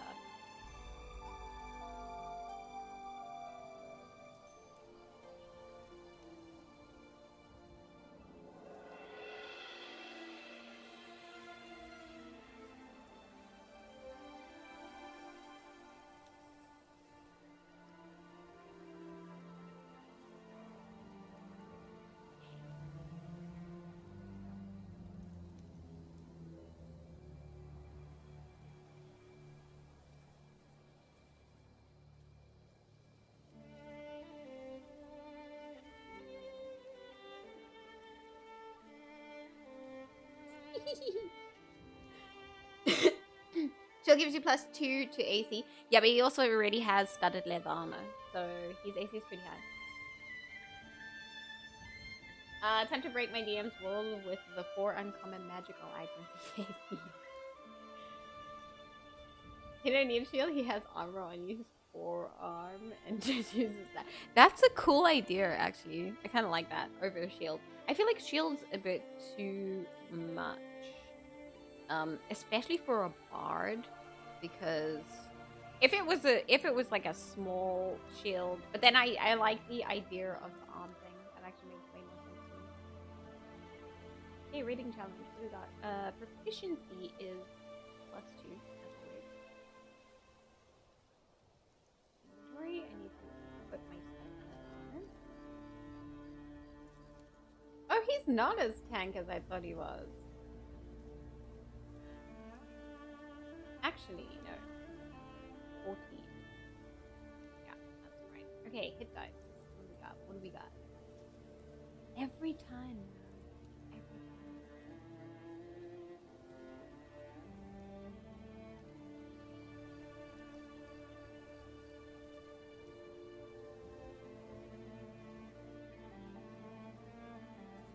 $3d8.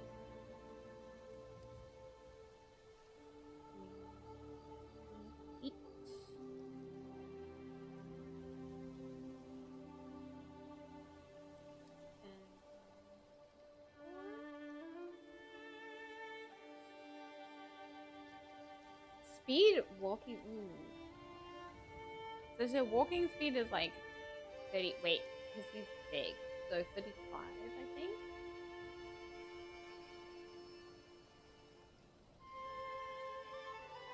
No, 40 feet. 40 feet. Fine.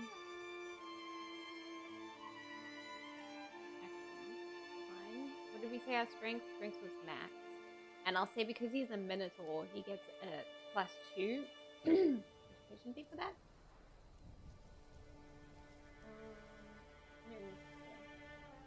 Have another sin for the list. Heard a puppy removing a splinter. Stepped on an ant.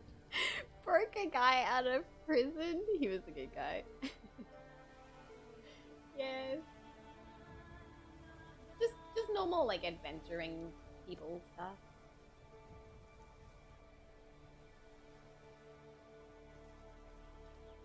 Nice toes. Oh, that's because my stuff is. There you go. Thanks for telling me. That's actually usually a redeem.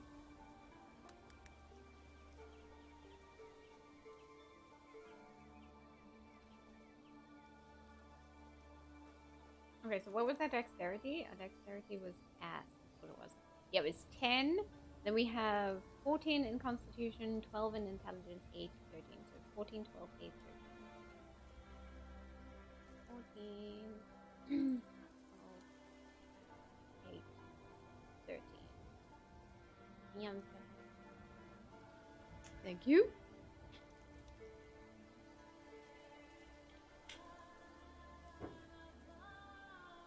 Alright. Sins for the sin list.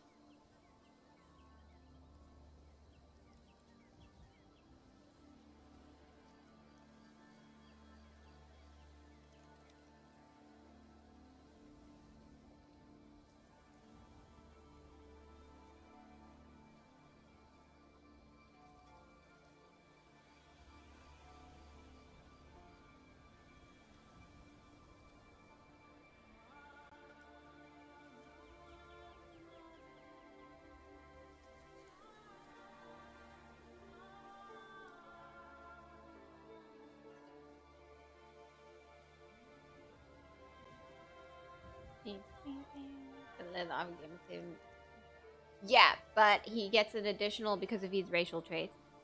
He gets an additional 2 AC. So it would be 12, but now it's 14. There you go.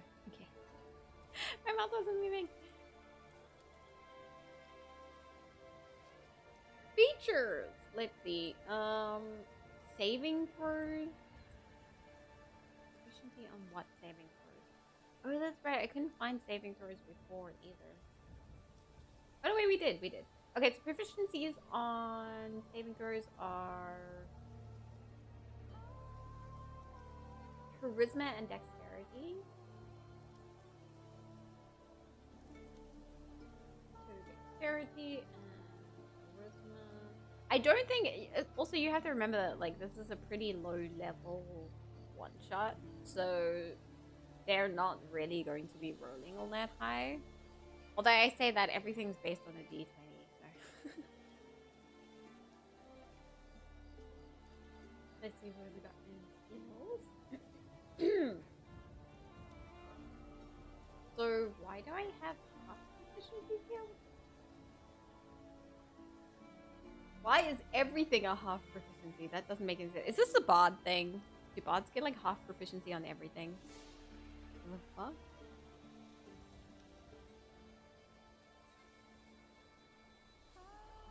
Okay, that's wild.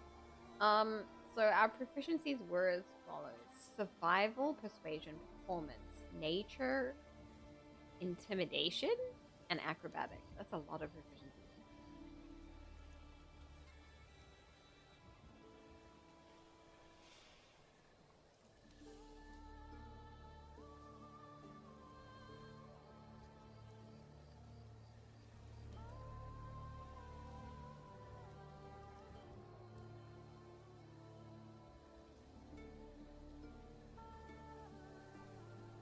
You'll send the picture. Ooh, cool, yeah. Bots are skill monkeys? It seems like it. Holy shit, 6 proficiencies. That's insane. What was it? Survival. And then 1 expertise. Persuasion, performance, nature. Persuasion.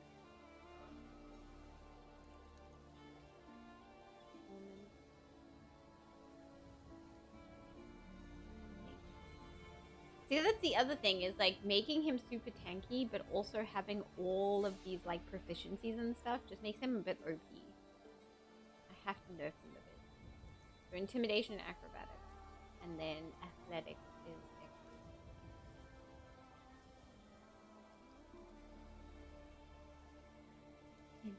intimidation.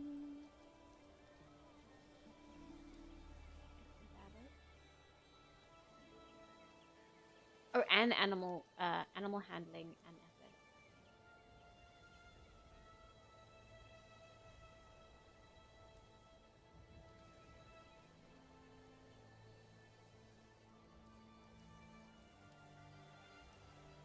Jesus, that's a 7. Athletic, yeah. Which means he can do a lot of shit. They should always have a +2 in every skill, no matter their stats. Except for wisdom, insight. Because insight has a -1. Because it's 8. What else is a -1? Nothing? Medicine and perception. And they double proficiencies, meaning they get higher proficiencies? Wait, so everything, so I have to add everything has a proficiency? Jesus Christ. Bards are like super powerful. Nerf that bitch.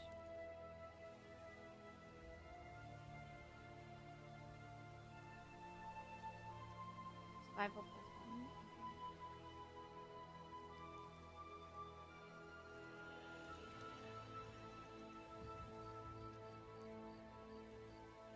So stealth, sleight of hand, so everything.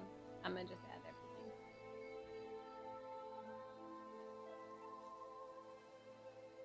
No, that doesn't make sense. Because these should be +1 and not 2. So it's already adding that proficiency. Yeah,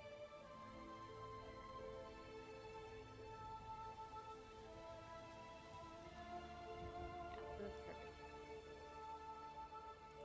Everything I do have proficiencies is 0 and expert in it. Yes. Okay, that makes sense, yeah. I understand. So it's already being added through this thing.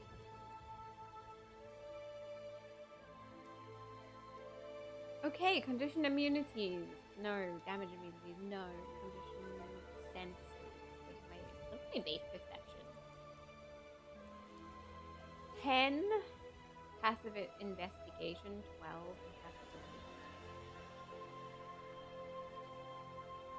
wisdom. I think Minotaurs have dark vision.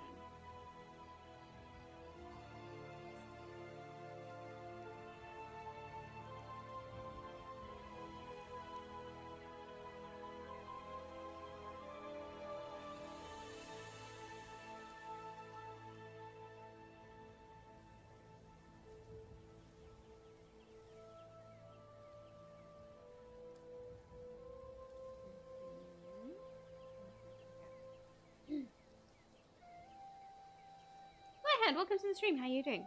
I love a rogue bard for utility. So funny enough, we've actually been working on two characters today. One is a rogue and one is a bard.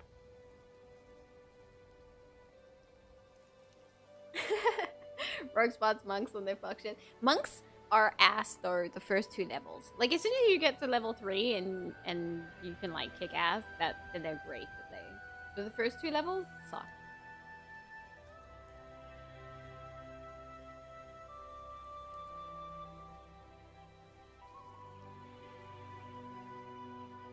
Yes, we hype.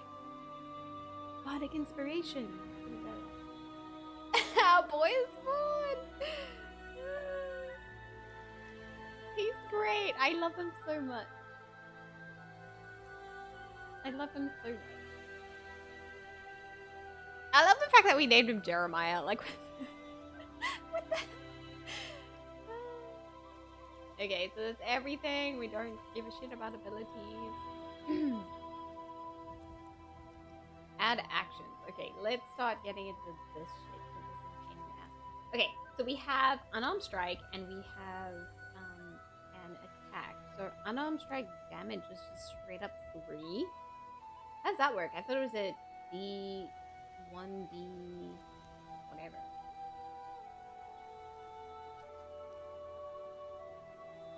Unarmed strike sucks from a Minotaur. How does that even make sense? It's probably because it's homebrewed and I didn't do it properly.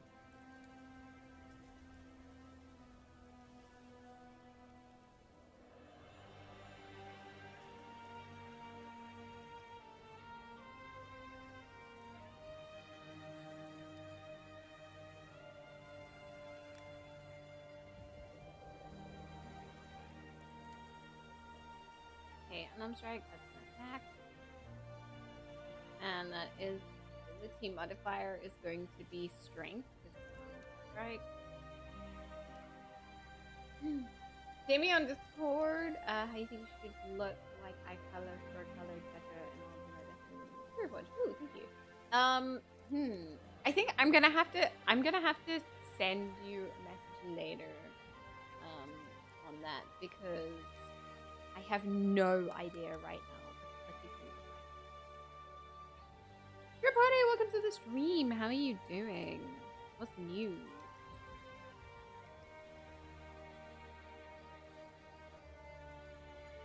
There you go.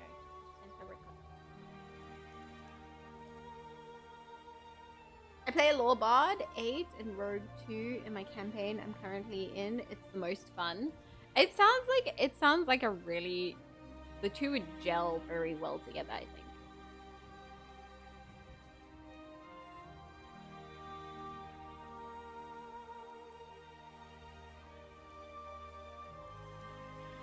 Damage or range attack.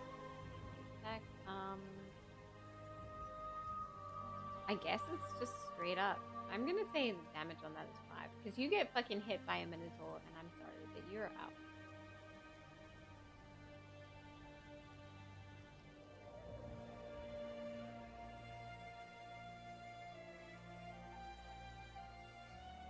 I'm also gonna, you know what? I'm gonna take the horns thing.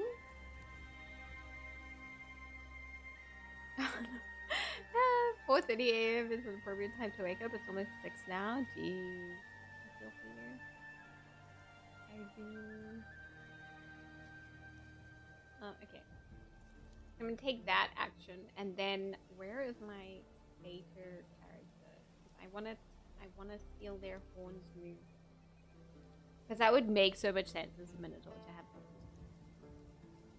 them. So unarmed strike, we've got 1 dagger, and then we've got the whip, which I need to home brew. What else we got? We've got bonus actions. So we've got 2 weapon fighting, which means I have to give him 2 daggers. 2 weapon fighting, and then bardic inspiration. Reactions are opportunity attack and cutting words. Perfect. Welcome back, David. How are you? I actually came in with a purpose. You take commissions from the remote side. Yeah, I do. I do, actually. What are you looking for? I have that same kid. Kids love to be up early. I don't know why. I do animated modes, yes.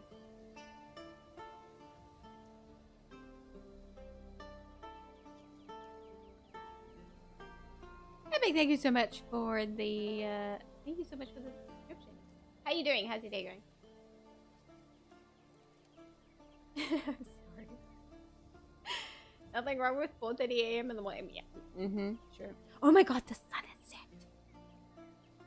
I started streaming and it was bright outside, and when I looked, the sun is basically set. My mind is blown. What was I was trying to add an accent. Yeah. Flyhand, if you want to check out some of my other stuff, I also do stream avatars. So the little stream avatars that you see at the bottom of the screen, I do those as well. But you can go and check out my coffee page if you're looking for more stuff. Like pricing and everything's there under the mission tab.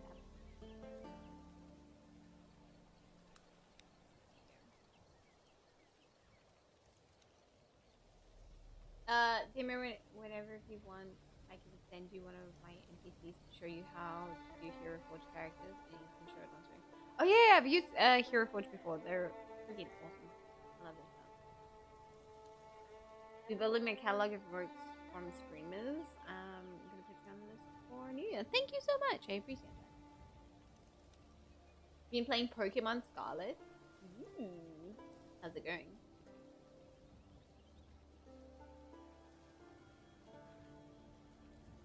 Okay, what do I want? Dagger. I wish there was a list I could choose from. So it is an action, and it is going to be it's dexterity, right?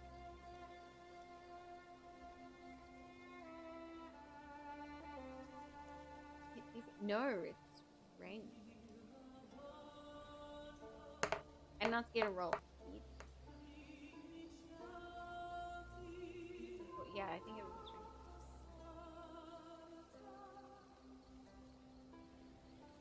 If I was throwing it, it would be dexterity. It's not range.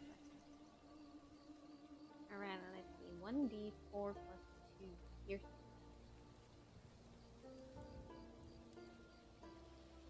Plus 2. Ability, that is going to be strength. And piercing damage.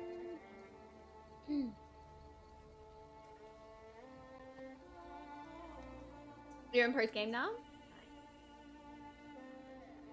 You mentioned cutting words just a moment ago. That's my favorite bard skill. Yeah, I didn't even know how cutting words. I've never played a bard before.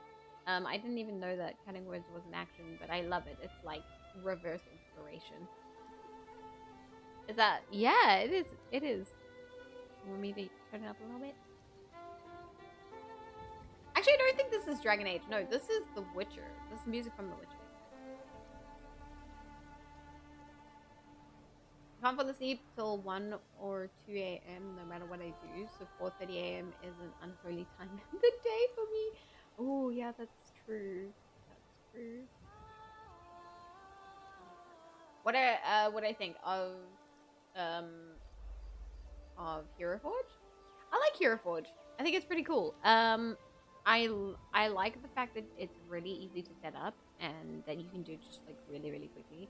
If I was that kind of person who would like spend a lot of time doing 3D animation and that kind of stuff, I'd probably do it myself because I feel like they don't have everything I want, but for the most part, you can set up just about anything. And I love the fact that you can get them 3D printed too. Fields of Arts Galaxy, yeah, that's the one. This particular soundtrack makes me a little sad.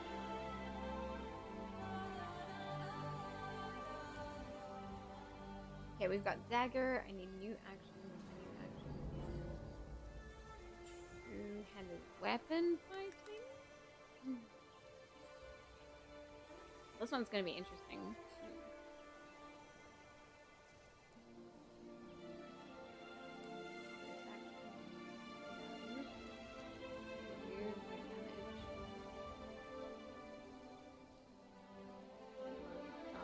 So we are Bardic Inspiration.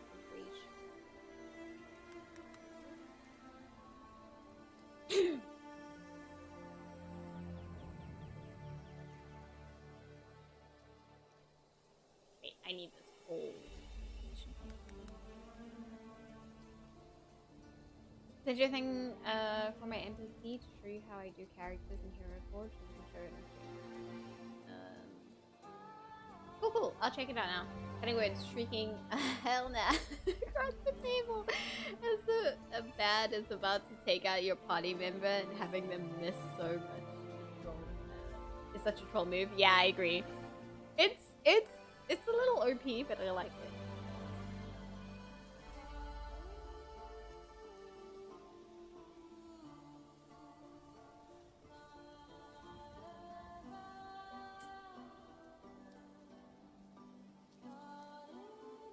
So what is it? Is it a hold on. How to get efficient. You inspire others through sharing words, music. Give me the actual stat.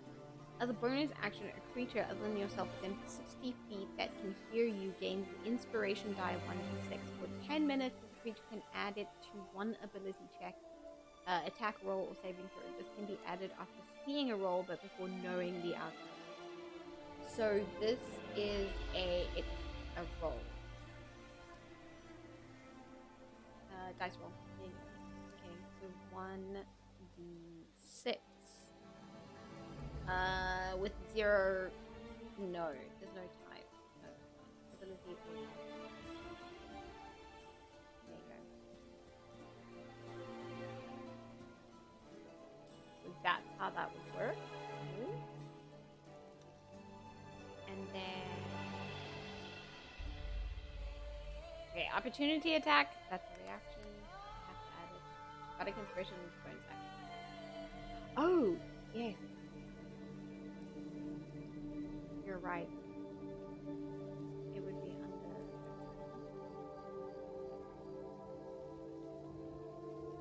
See, here's the thing, like, yeah, remove that. No, not roll a hit.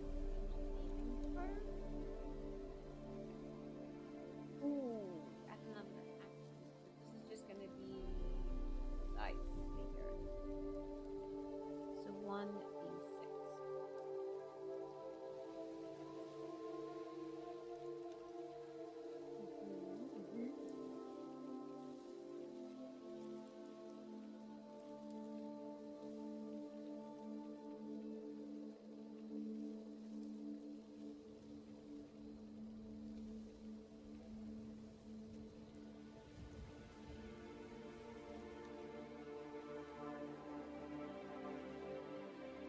I mean, that one's pretty fun.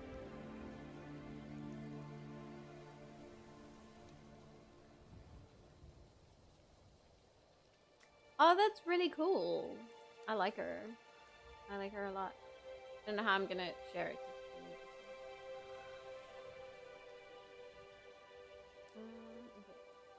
So cutting words. Okay, so cutting words is the last action that I have here. I'm going to create the whip action as well. No, why did I do that?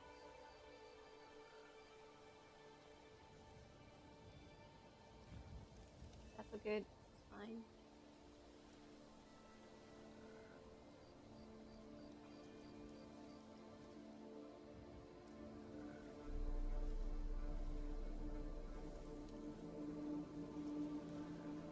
So cutting words is a bonus action or reaction? It's a reaction.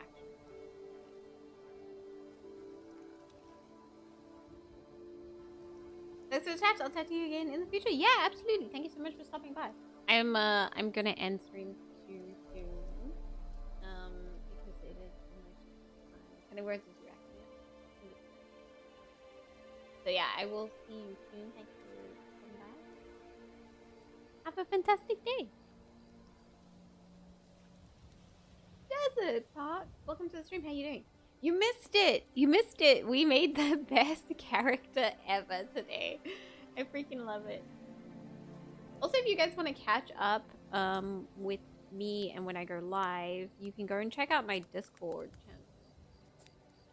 channel, where we post random D&D related stuff. It's a bit empty at the moment, but that is just how it is because I've been really busy lately.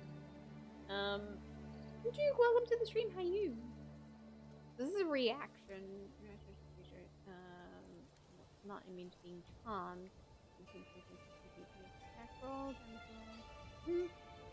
And subtract the number from the creature's roll.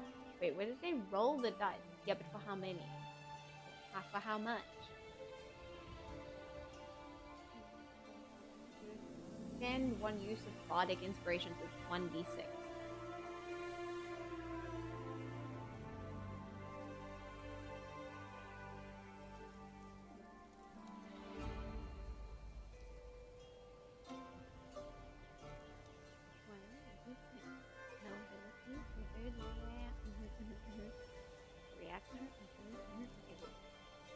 Perfect. I love it. I think the whip thing should be a part of the whip melee action because otherwise whips in D&D are shit. Yes, that's true. Yeah, I'm going to use. So here's the thing. I'm just gonna put it here. I'm gonna go and find myself a homebrew because it's gonna be a bit of a complicated system where I will have to have damage and then I'll have to have a saving throw too to make sure that the character isn't grappled. And then I'll have to use a pull mechanic, which I would say like they wouldn't be in the same turn. So you couldn't like do damage, grapple, and then pull. You would have to probably do grapple and move.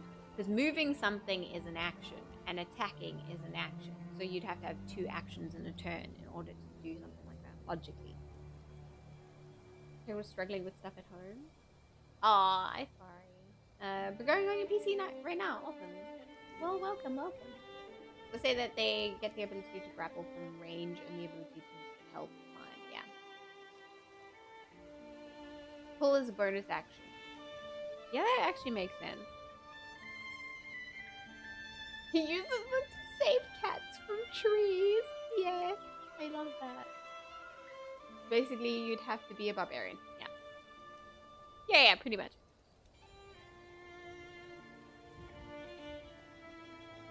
Okay, so this is an action, and I will say. See, here's the thing about making. I just realized making the whip his main thing doesn't really make sense because he is strength based and a whip is most likely going to use dexterity as its attack. Because strength doesn't mean anything. Like I can throw something at you and the strength behind it is one thing. This is a whip, you're holding it and then you're finessing it. So it would be dexterity, which he has like 0. But it doesn't really matter. I say we still use it, considering that he's got other weapons.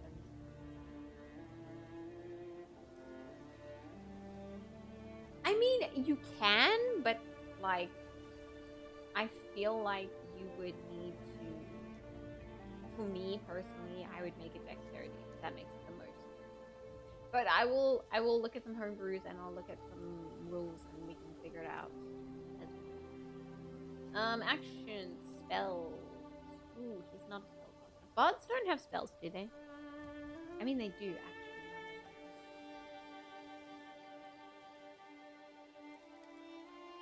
Yeah, don't bards have spells?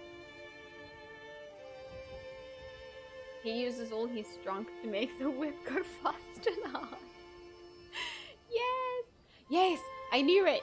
I knew it! We do... No, you currently have no learned spells. Learn spells from your list available below.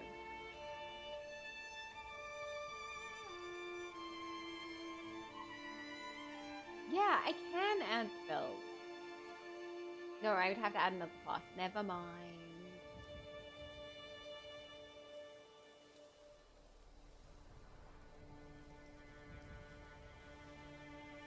It has to do a strength contest anyway.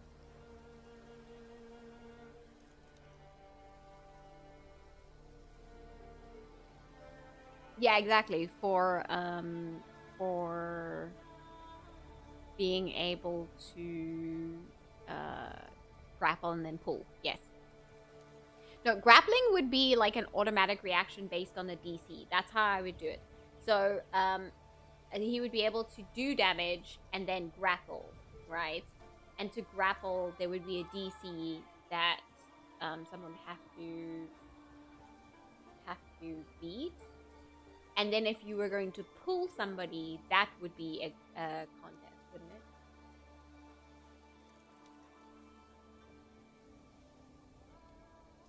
Also, he uses his strength to pull. Yeah, so that's what I'm saying.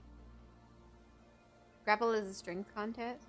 But isn't it in the case of weapons and that kind of thing, it's a DC over a strength contest? So the person who's fighting the weapon, if you're going to pull somebody, it would require contest. Yes. No, I get that. Okay, so that makes sense. Where he would roll strength, and then the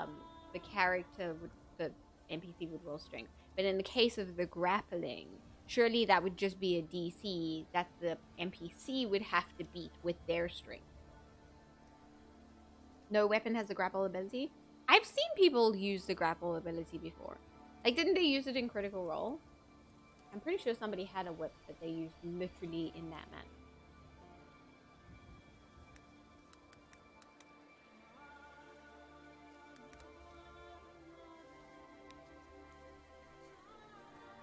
Okay, here we go. Whip in D&D 5. Let's see how this works. Somebody else is proficiency with a whip allows you to add your proficiency bonus. Yeah, okay, got that. No, it doesn't say anything. It says it's a martial weapon.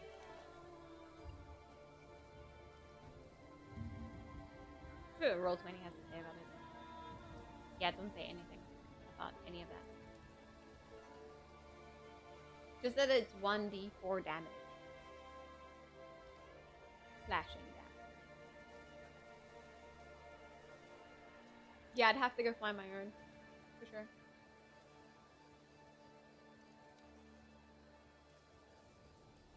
Yeah, yeah, exactly. Whips the shit in D&D unless they're homebrewed. Sure. Grapple should be a dex save. See, that's the thing. It's like that's the cool thing about D&D is like everybody will play it differently based on the logic set that they're applying to it. You know what I mean? So in stats, cool in concept. Yeah, in stats, cool in concept for sure. Okay, well, he's not a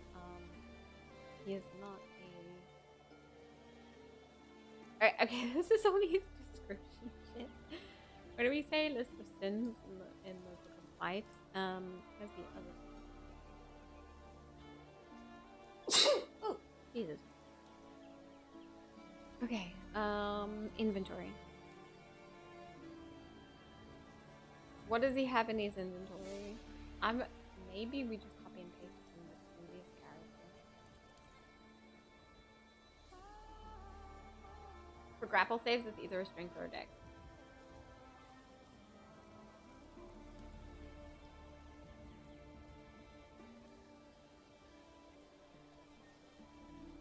Okay, so in his inventory, he's going to have Is that really good?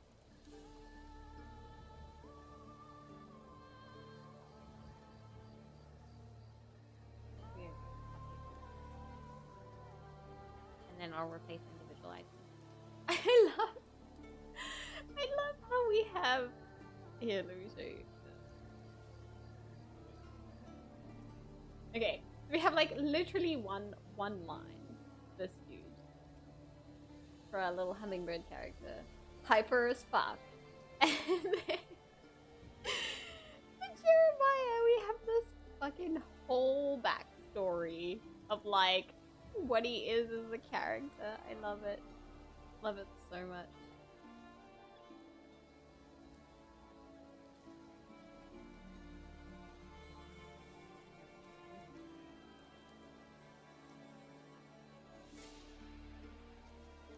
Okay, so he's not gonna have a crossbow, he's gonna have a whip.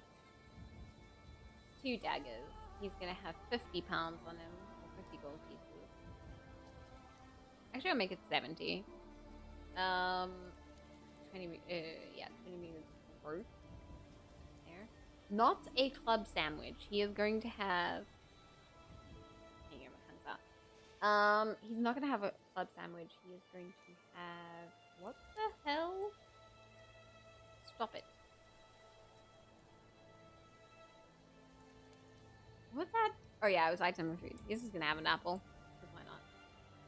He doesn't have thieves' tools. He's gonna have weaver's tools. And then, he doesn't have this. I don't know what he's gonna have. He can have...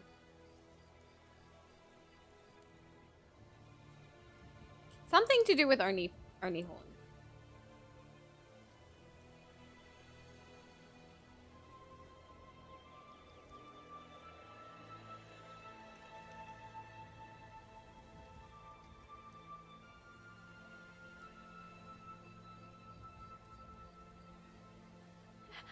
I need to turn this into a coherent, like... It's a coherent, like, existence. I love it. Having a beauty contest would be more interesting. Yeah, it's true. It would be more interesting, but then it would be more time. Like, you have to remember it's a one-shot as well. So if grappling is something that's done based on a DC, I'm saving time as opposed to having to roll contest for it.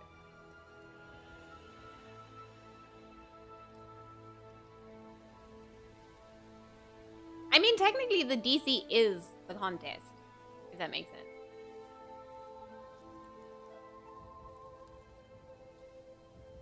You didn't have it here when we did the other character. That's the issue. That's so true, though.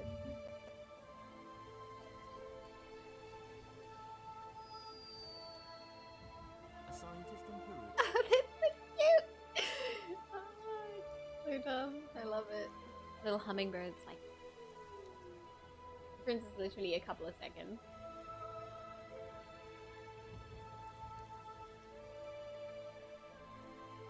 Yeah, but don't you have to have multiple? No, you don't. You're right, actually. You don't have to have multiple rolls for contest. For some reason, I thought it was, like you had to have, like, 3 rolls each to do contest. But I understand what you're saying. And one is more nail-biting to see if you fail. That's true. We should revisit him. Wait, the hummingbird?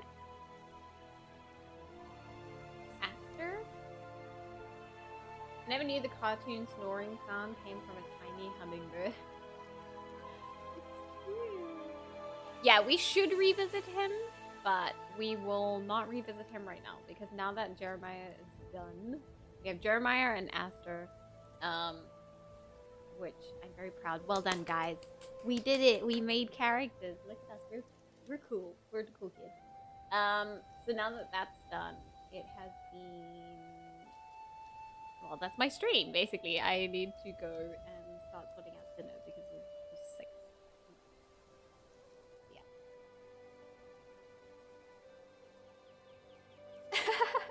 Also, I'm now on your Discord and apparently named Weight of Your Sins. I like that. Okay, let me see. So this is the wizard's house. I'm going to just real quick Okay, I'm gonna add our characters. Why are you not controlling? Or I see. Okay, I'm gonna have to.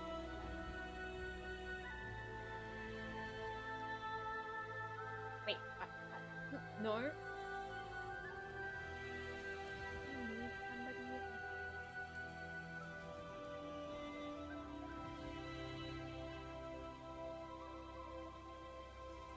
Yeah. Okay. Perfect.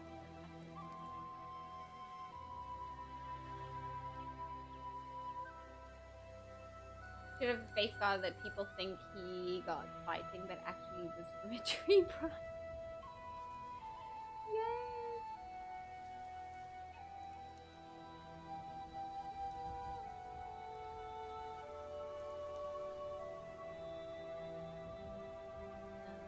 This one. Game. See, this is cool. I love the fact that you can add.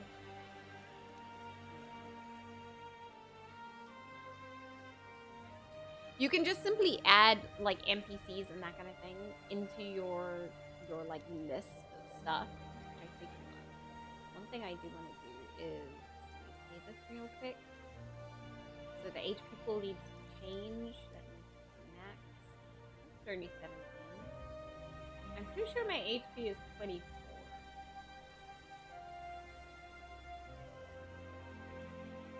Hello.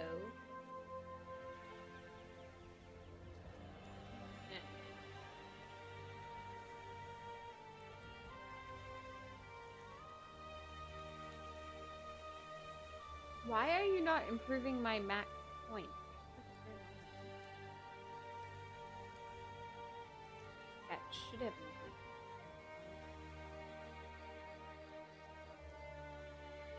Yeah, I have 24 hit points.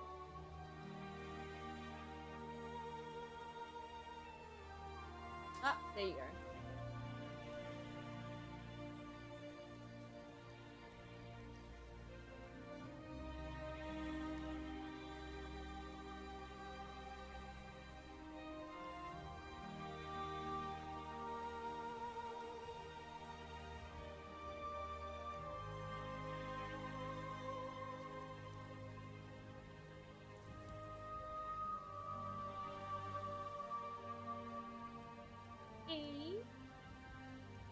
I feel like it just takes a while.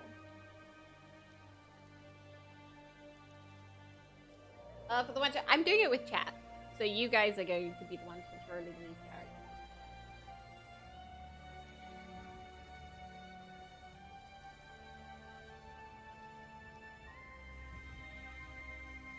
Okay, cool. That is everything.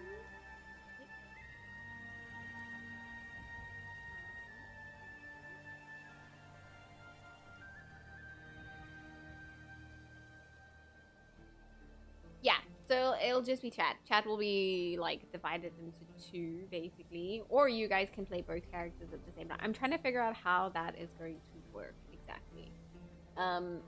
So yeah, I'm gonna be giving you guys the freedom because this is basically an experiment at this point because I want to see whether it's viable to be able to have chat play. I might, if I can find somebody to play with me, as the extra NPC because I know you guys are gonna want to play Jeremiah.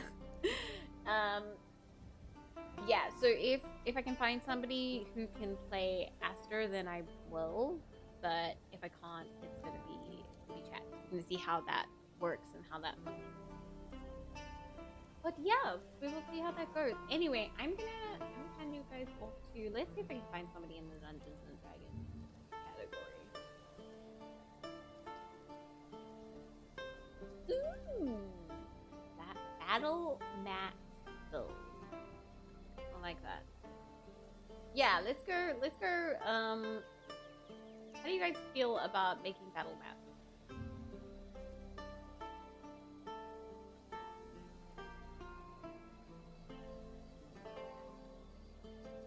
Because a lot of other stuff is actual plays. Otherwise, chat GPT to make some homebrew. yeah, we've got homebrew stuff and we've got battle map. And then we also have somebody making miniatures. Take your pick, chat. It's my favorite magic item.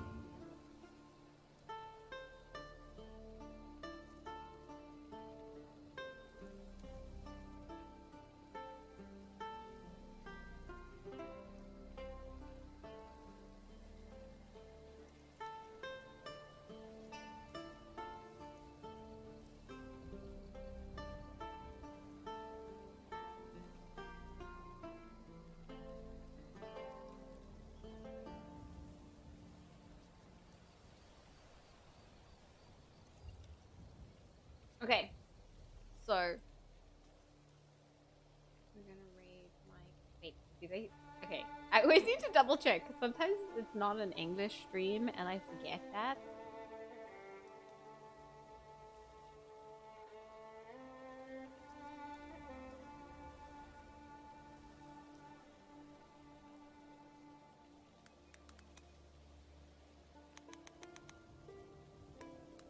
All right, let's get this raid going, guys. There we go. So I'm gonna say, if you guys wanna catch up with me during when I'm not on stream or try and figure out when I am streaming, you can go to my Discord. Otherwise, we are going to raid. So I want you guys to copy and paste this.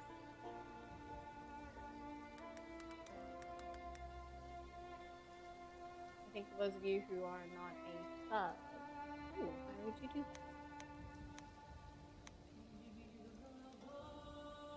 There you go.